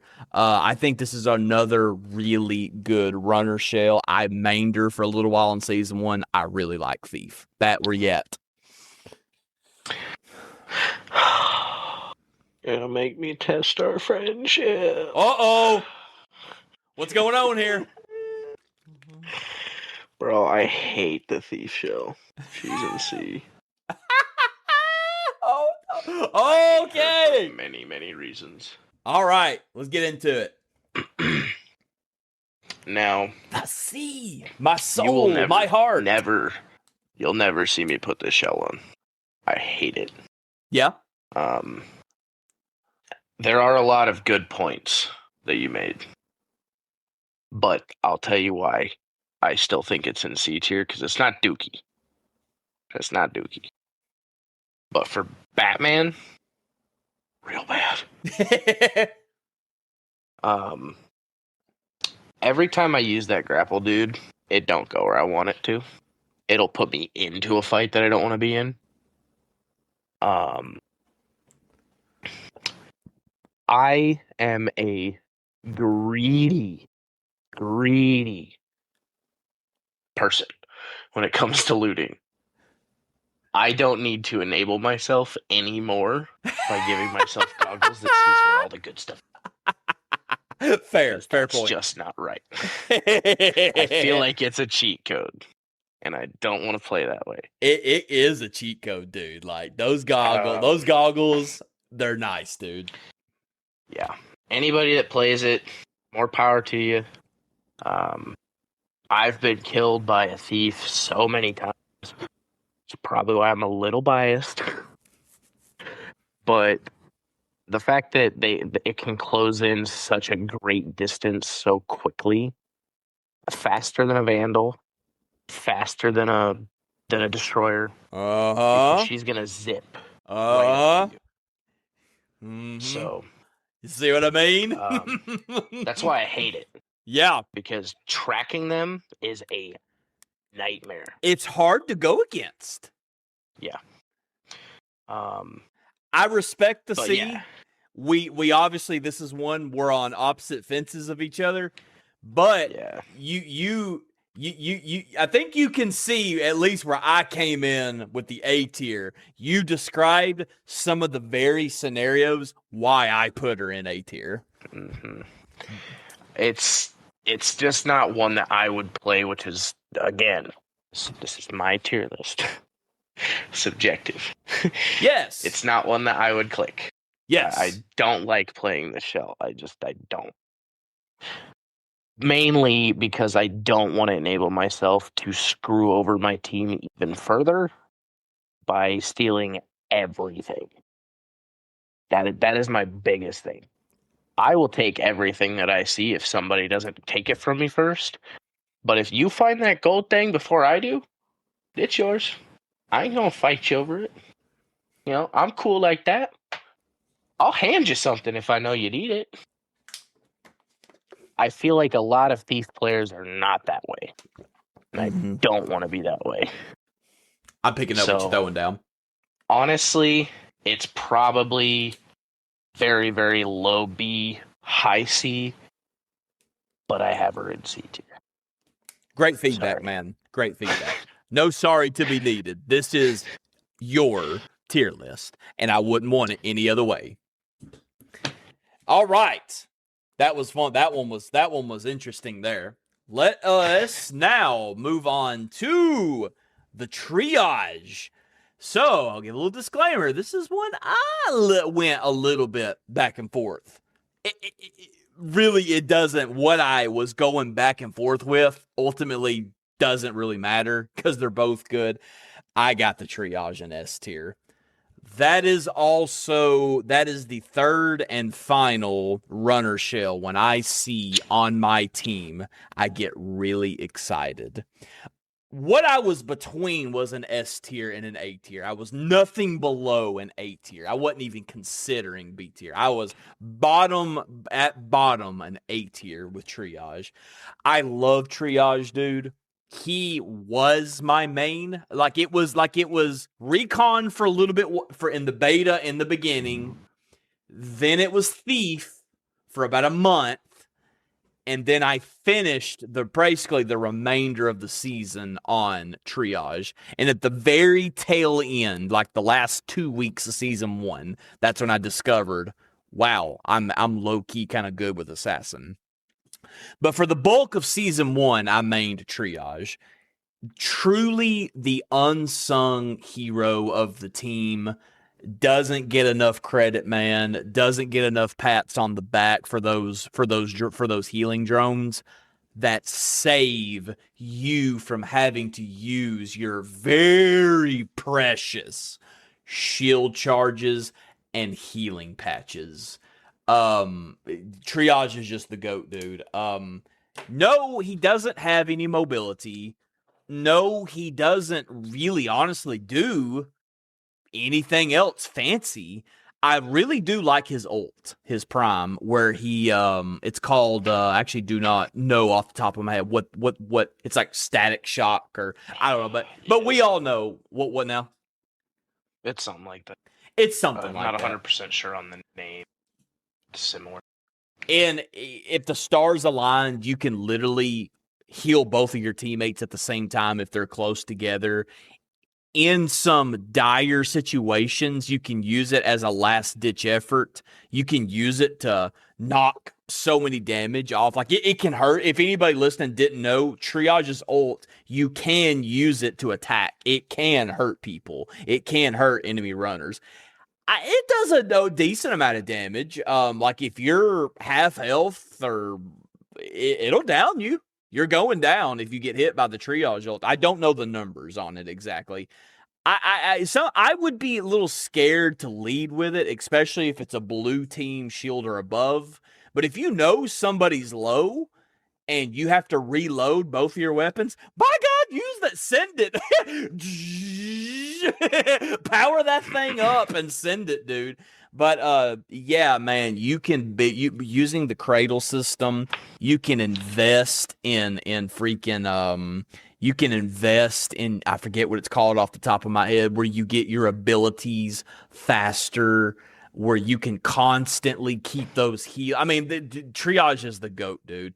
A triage, especially if you don't have to say anything, a triage constantly keeping a healing bot on you is just a 10 out of 10, man. Again, triage, he doesn't have no fancy abilities. He doesn't have no fancy movement, but he is the anchor of the team that keeps everybody alive. If the triage is doing well, everybody else is honestly probably doing well. And the idea that he saves you all those precious resources is absolutely huge. I love the triage. S tier. I don't think this is gonna come as a surprise. I've got my boy in S tier. Let's go. You kind of touched on the damage ability. I will wholeheartedly agree. I've tried to down somebody with a blue shield, and it will not work. I would say green or below.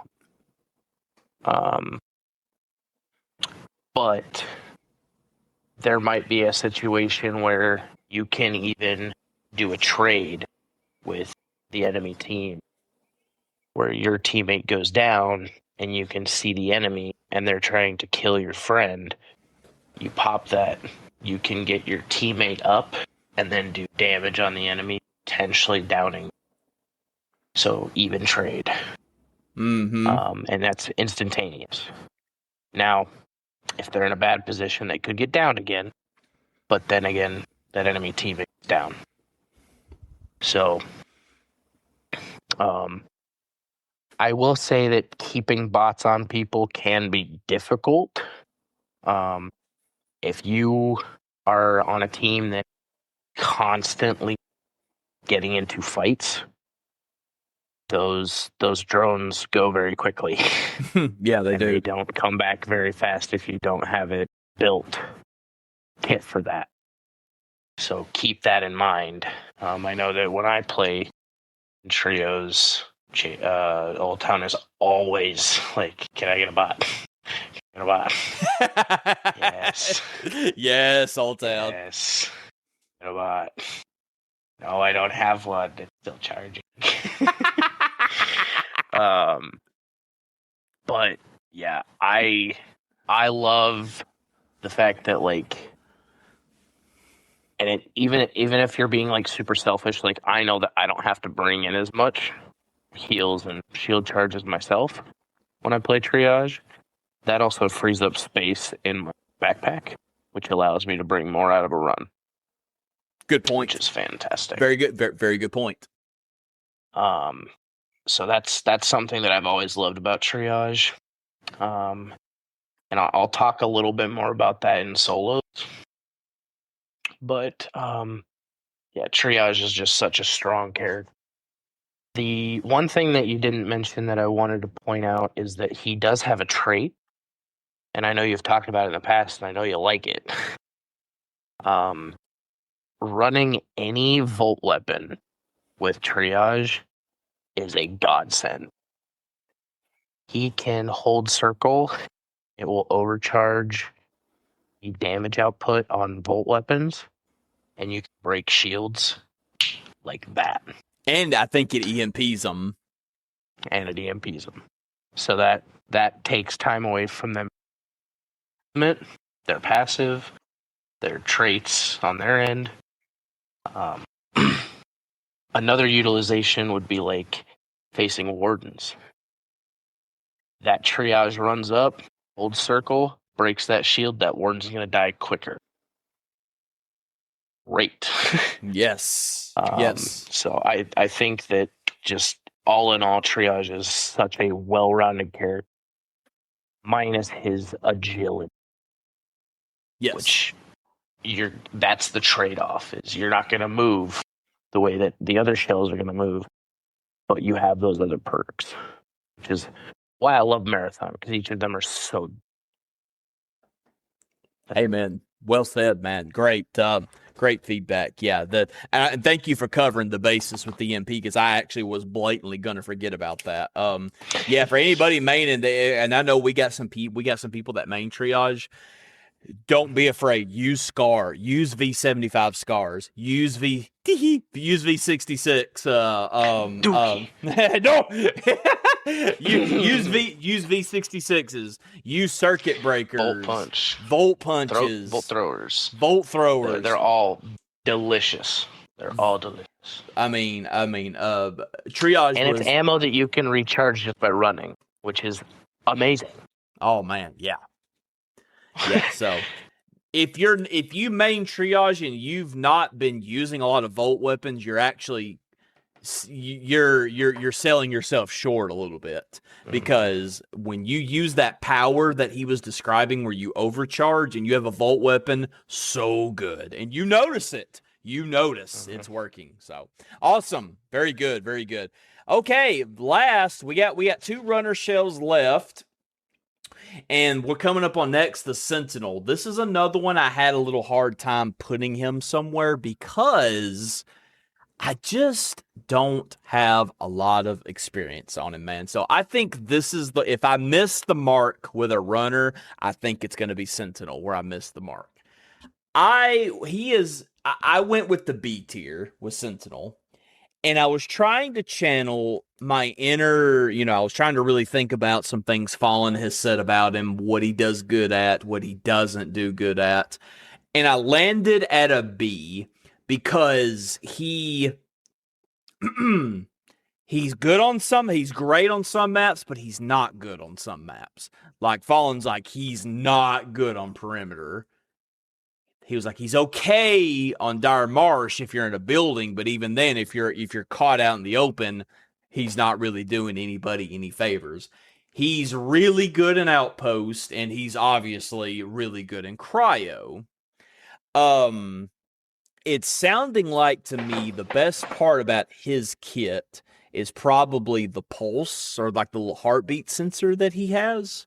That information he said also paired with a recon is really nice. The mines he throws out that can stick to a wall, I feel like that's something that takes a lot of patience and time to get used to on when to do that and when to not do that.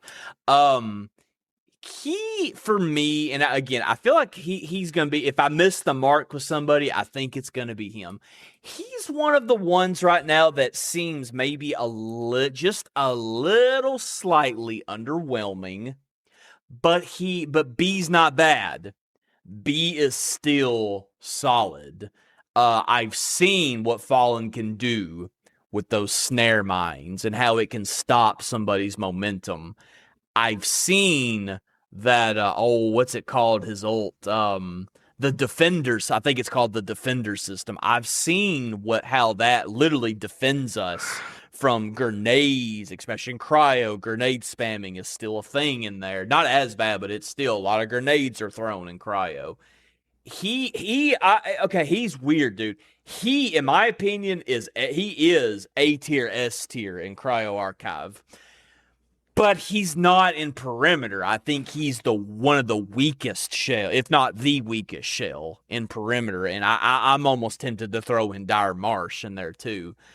I struggled with him the most. I got him at B tier, but B's not bad. B is still solid. There is a time and a place for him where he can be really effective. Let's hear it. Well, I really didn't want Thief to be alone, so I've got him in C tier. Okay, got him in C also. Got you. A lot of it is just the fact that I haven't played him much. But I think that one of the things about every other shell is you can take them into every single map. And that is one of the big things that holds Sentinel back, is that he's only going to shine in 2 of them. Now, if you're going in and you're playing with him that way, B tier. Yeah. But right. If you're gonna attempt to play him in any other fashion, it's gonna be it's bad if you're gonna try on perimeter, or Dire Marsh, to be honest. Fallen, I feel like will be one of the first to tell you he just feels naked almost on perimeter. Yeah, and then especially him coming from like a mobility character, he's gonna be in the same boat as Triage. There's just no mobility at all. You get caught out in the open, and it's done. Right. Yeah. So,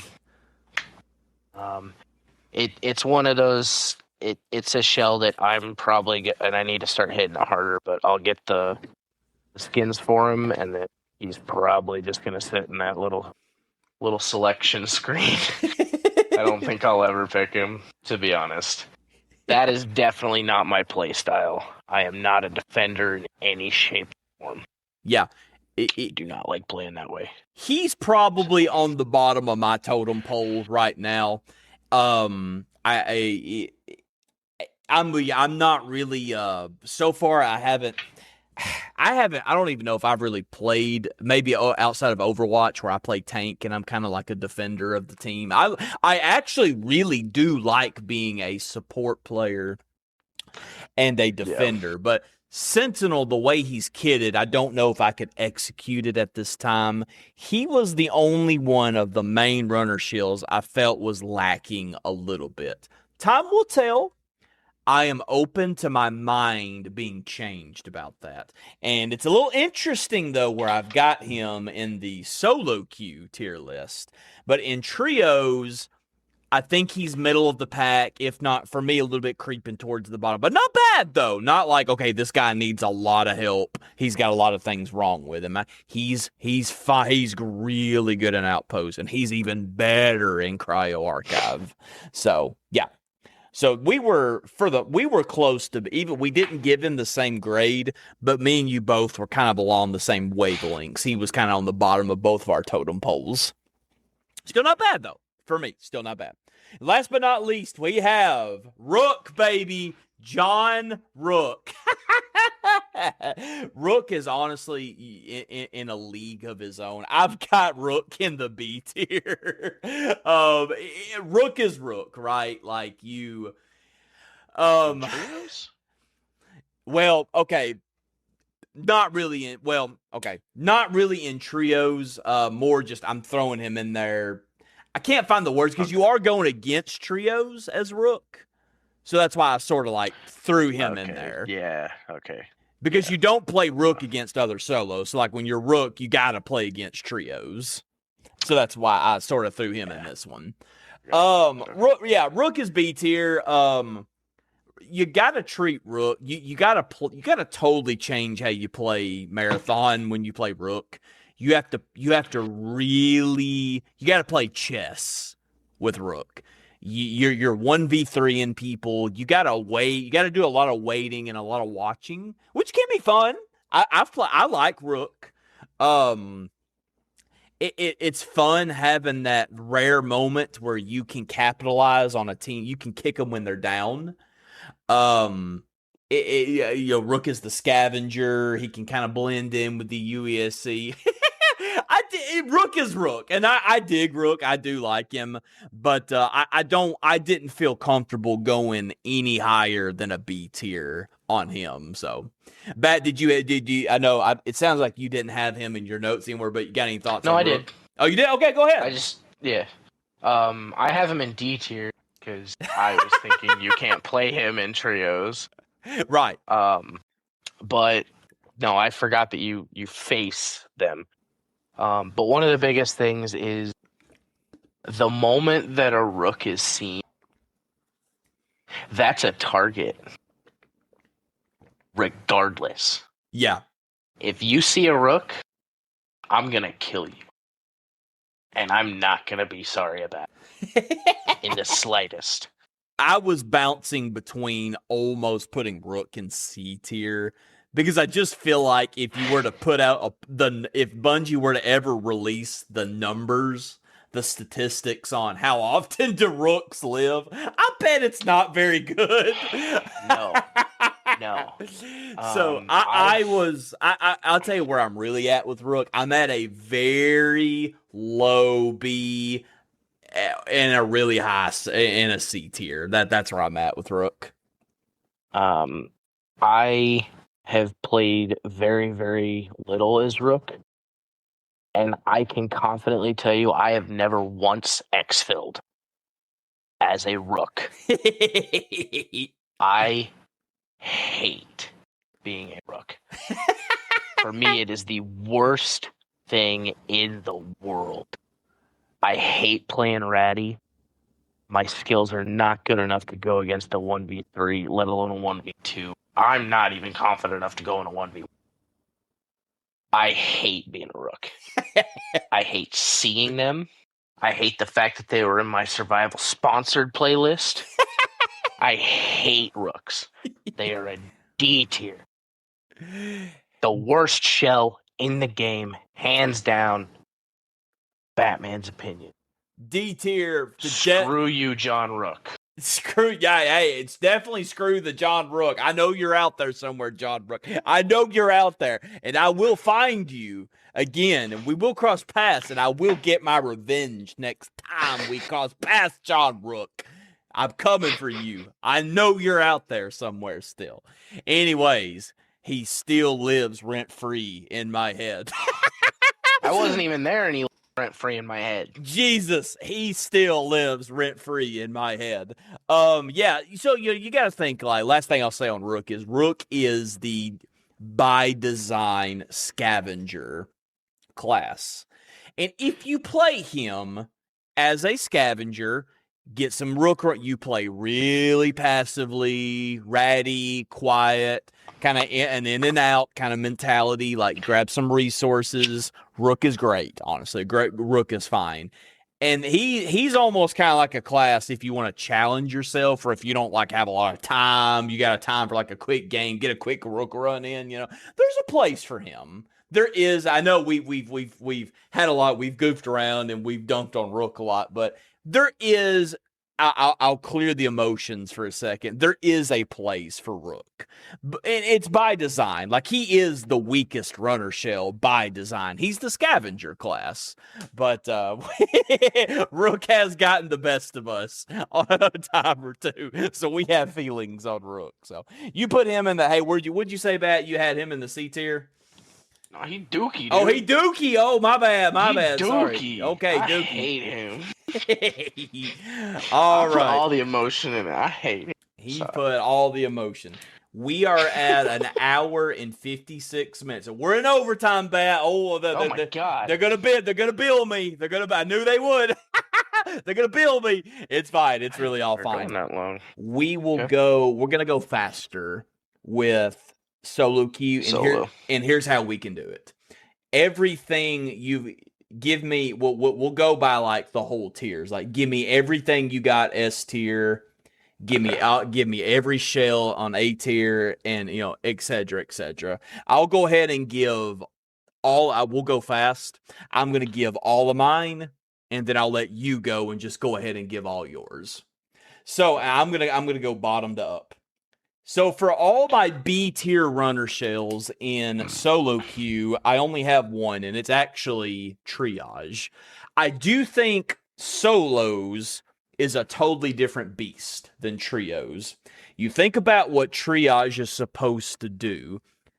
Support the team. His ult is literally can revive your friend, your teammate instantly. You don't get that in solo queue. The drone is nice. The drone in solo queue is still really nice, but solos is a lot rattier than and it plays almost totally different. It's a lot more audio based, and sometimes those drones can give your position away.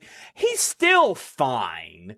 You can still make Triage work in solo queue, but I do think of what hit by design, it's kind of taken away from him, and I think he goes down a couple of tiers for me in solo queue. So I got him. I got him in B tier. For the A tier in solo queue, I have Destroyer, Vandal also stayed in the A tier like trios. Destroyer, I brought him down. I brought him down one from S tier to A tier. Still good though. Still good. Okay, so this is really where it gets interesting. I got Sentinel in the A tier in solos, and I still got Thief in A tier. So I know I said a lot right there, and I know Atlas wants to know right now. Now hold on, Old Town. You got Destroyer in you got Destroyer in S tier on trios, but you got him in A tier in solos. He's still great.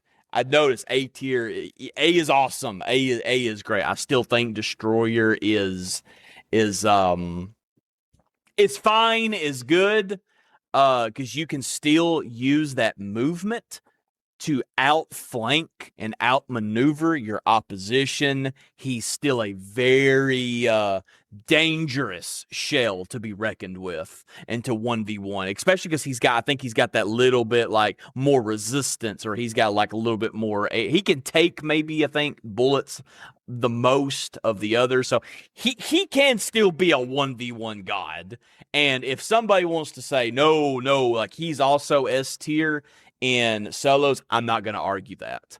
I'm not going to argue that for a second. Just for me, for Old Town, I bumped him down to A tier in solos. He's still fine. He's great.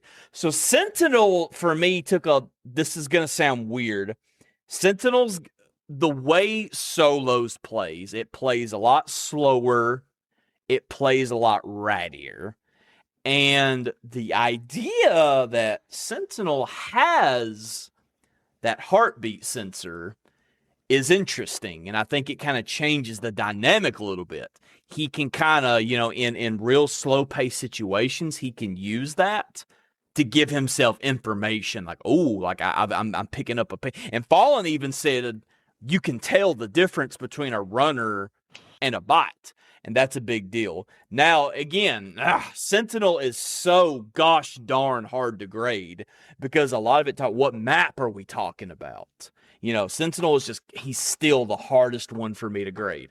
But I'd still, because of that heartbeat, nothing else, not the defender system, the snare mines, yeah, it can be. It can help if you've taken damage and you've backed up, you can put it, and it can hinder. It can work. But I did bump him up. That might be too generous. They're really the only that I have mixed feelings with. I don't really know where I stand with him. But I landed at somewhere at an A tier or a B tier because of the difference in how 1v1, how solos play, and he's got a heartbeat sensor. And Thief is still Thief. Thief is fine. I got Thief also in the A tier. You can use that drone, that guaranteed information. I see you. I see exactly where you are. I see exactly what you're doing. They can zip line up to get you. They can zip line down to run. They can zip line here. They can zip line there. Thief can zip line up to a strategic height advantage and snipe on perimeter, snipe on Dire Marsh. She can be good. Vandal, same thing. I have not come off of my A tier for Vandal for not trios or solos. Vandal has that double jump, same thing. Can get height advantage for sniping, can slide in, can slide out in 1v1s in intense situations. I'm not coming off an A tier for Vandal. Finally, for me, an S tier in solos. I have the Assassin and I have Recon. Hear me out, everybody. There's a reason because of these two is why I bumped down the Destroyer from S to A. Like I had him in S tier in trios. I think Assassin and Recon does it a little bit better in solos. Assassin, let's keep it real. This is why he's got a bad reputation. He's strong, man. I don't agree with the super duper ratty play style. I don't like it. I do not partake in it. Like, obviously, when I play solos and I play assassin, yes, I use the cloak. Do I camp out in a corner and sit there for 20 minutes waiting on, or 10 to 20 minutes waiting on somebody to run by? Absolutely no, I do not. Are there players that do that? Yes. And that's why Assassin gets a bad name. And, in almost any multiplayer game, invisibility just doesn't, like, I can acknowledge this, right? Like, think about Sombra on Overwatch. Like, invisibility is just not good to go against. Sombra's even worse because she's completely invisible. At least with an assassin, you can see him. You can see, like, premonitions, silhouettes, whatever word you want to use. You can see there's something there. He still preys upon your brain, taking time to process that's what you see, but at least you can kind of see it, versus Sombra over on Overwatch. I've got Assassin in the S tier. He's really good, man, in solos. He can smoke out in 1v1s. He preys upon your brain in 1v1s. He makes you second guess yourself. He's strong. And then last, but definitely not least, also in S tier, I have the Recon, the counter to Assassin. If you hate Assassins and solos, I have the Runner Shell for you. Use Recon. Use Echo if you're going into a building, you think you hear something, or you just got that hunch. Send it, dude. Send out Echo Pulse. Most likely, unless you get really unlucky and they're using a signal jammer. Now, I feel confident saying 9 times out of 10 that you will get the ping, you will get that guaranteed information that you are looking for. The downside is Echo Pulse is a very long cooldown. It's one of the longest cooldown. It's one of the longest primes in the game. Why? Because it's strong. It's really, really strong. Also, you can be, if somebody pings you, you have that information as Echo that you've been pinged. But ultimately, her bread and butter is you're being pursued by somebody, or you hear footsteps. Send out that pulse, dude.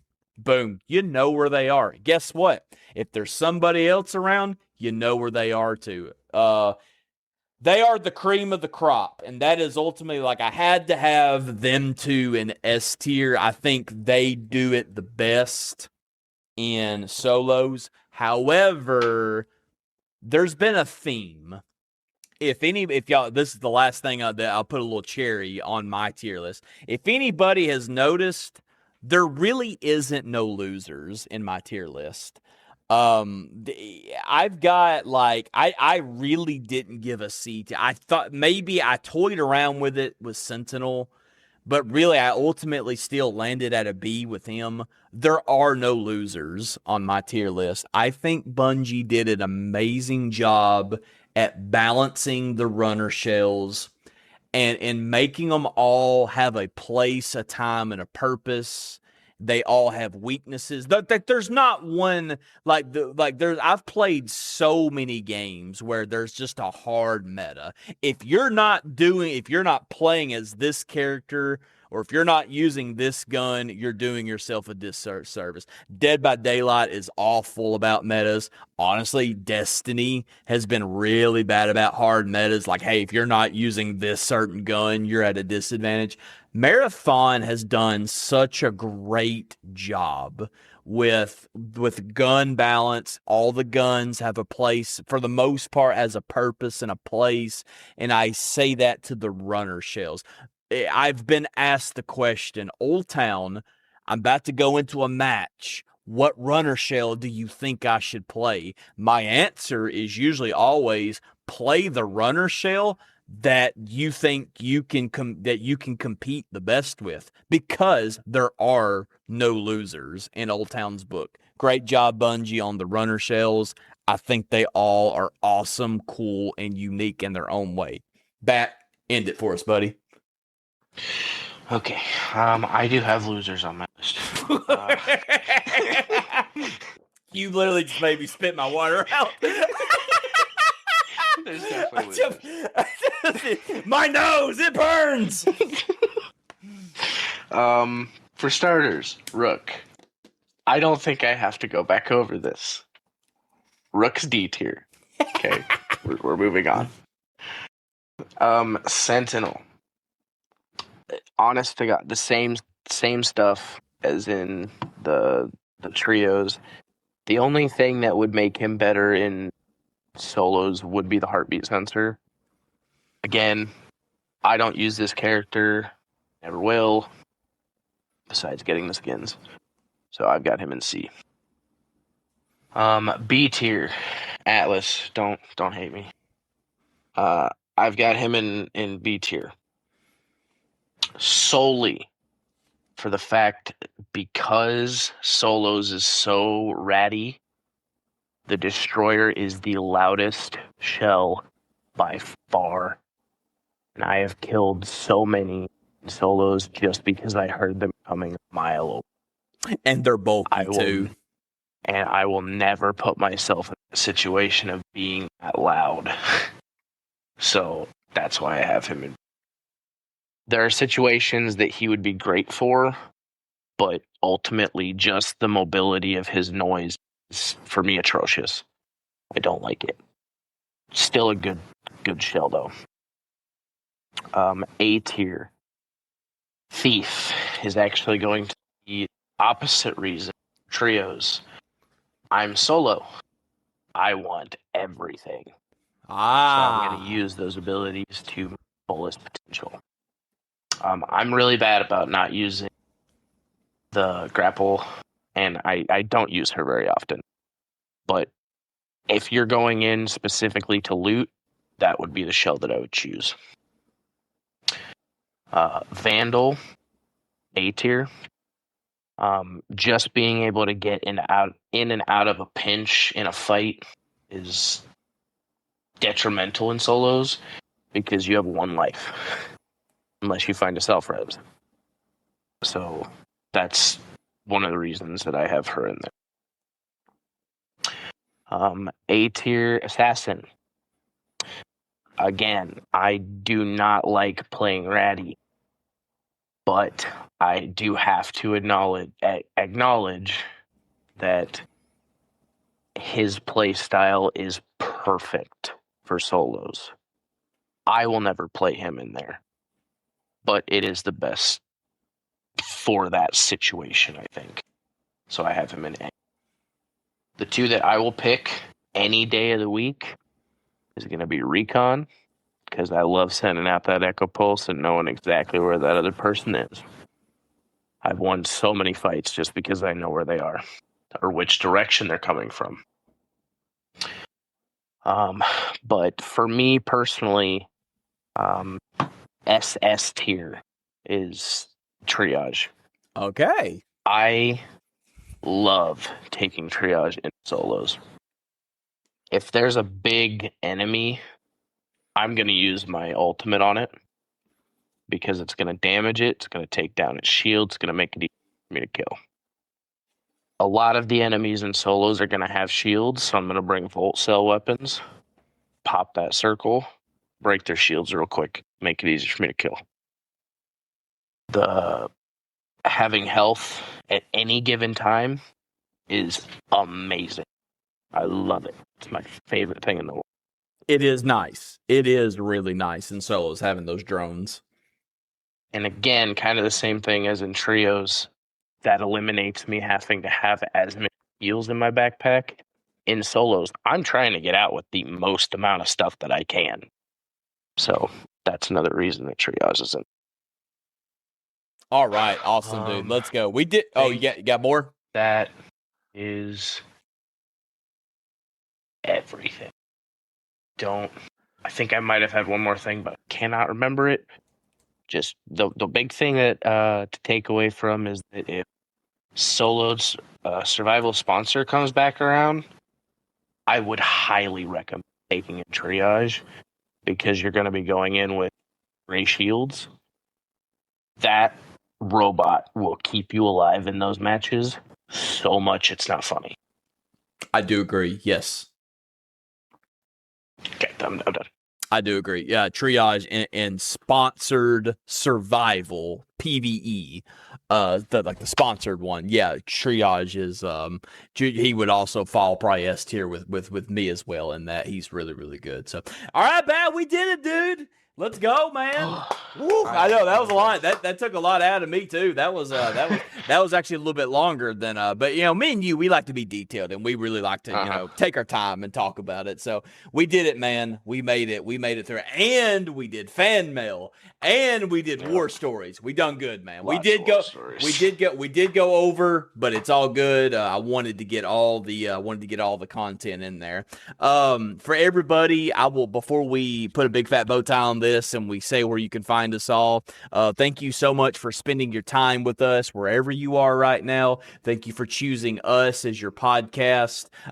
Let this be your marathon therapy, your place where we can bring the emotions down, and maybe we can help walk you through and talk you through some of the some of the tough runs you've been on, because guess what, that's been us too though. So this is definitely the place, man. This is the place to get your marathon content listening on.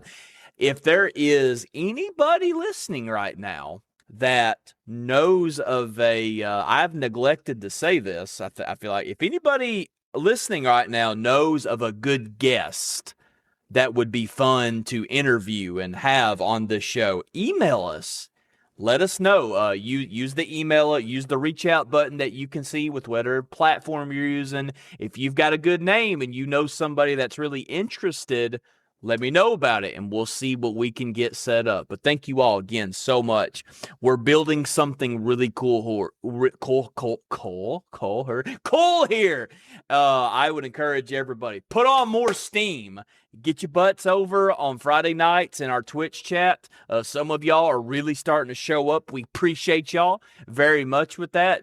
We're almost always live every Friday night, so be sure and come on by and say hi to us. Yes, Batman, where can people find you? Find me over on Twitch, TrueBatman4444. I did mention earlier that I posted my first marathon gameplay video on same name. I don't know how much I'll be posting on there, but if I have something cool, then just take the time and put it on there. If you have any serious disagreements or anything with something that was said in the episode or previous episodes, email us, because we'd like to hear your side of it. Defend yourself or tell us just blatantly wrong. Or just say, hey, I agree. Or just say hi. Just send us stuff. It's cool to have him read it to me. I typically hear it here on the podcast for the first time, so it's really cool. But thank you. Good to have all the cult following grow. The cult is growing. The cult, the bonfire, the bonfire is growing. The chants are getting louder. Running out of breath. The chants are getting louder, baby. We're growing this thing, and I am so excited what the future holds for us, man. All right, everybody. You can also, I'm your host, Old Town South. You can find me over on YouTube, Old Town South. You can see some of my content over there. You can also find me on TikTok, Old_Town South. I post a lot of shorts there. Usually at least one to two a week. So been having a lot of fun with there. You can find me on Twitch, Old_Town South. And I go most of the time. You will catch me live on Fridays, sometimes on Saturdays or Sundays. The big day to look out for me is Friday nights, especially from 6 to 7 to sometimes we go late at night till almost 1 a.m. So that is definitely my certified gaming night.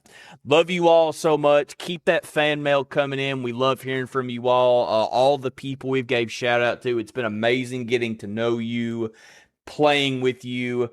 if we're doing anything right, the idea that through this podcast we're helping some of you listening right now with your contracts means the world to us. That they like if I can, that's almost a bigger win for me than bringing home all the gold loot in the world. Gold loot's great, gold loot's nice, but if I can help somebody that's struggling with a contract, struggling to do a thing, doing like the Ocean's 11 heist today with me, Zenim and Yellow, a match. Those are the things I live for, man. The memories, the friendships we're creating. That's what we're trying to do here on Running Out of Breath. Love you all. We will see you soon on episode 13. Look out for us. Stay classy. Until next time. See ya.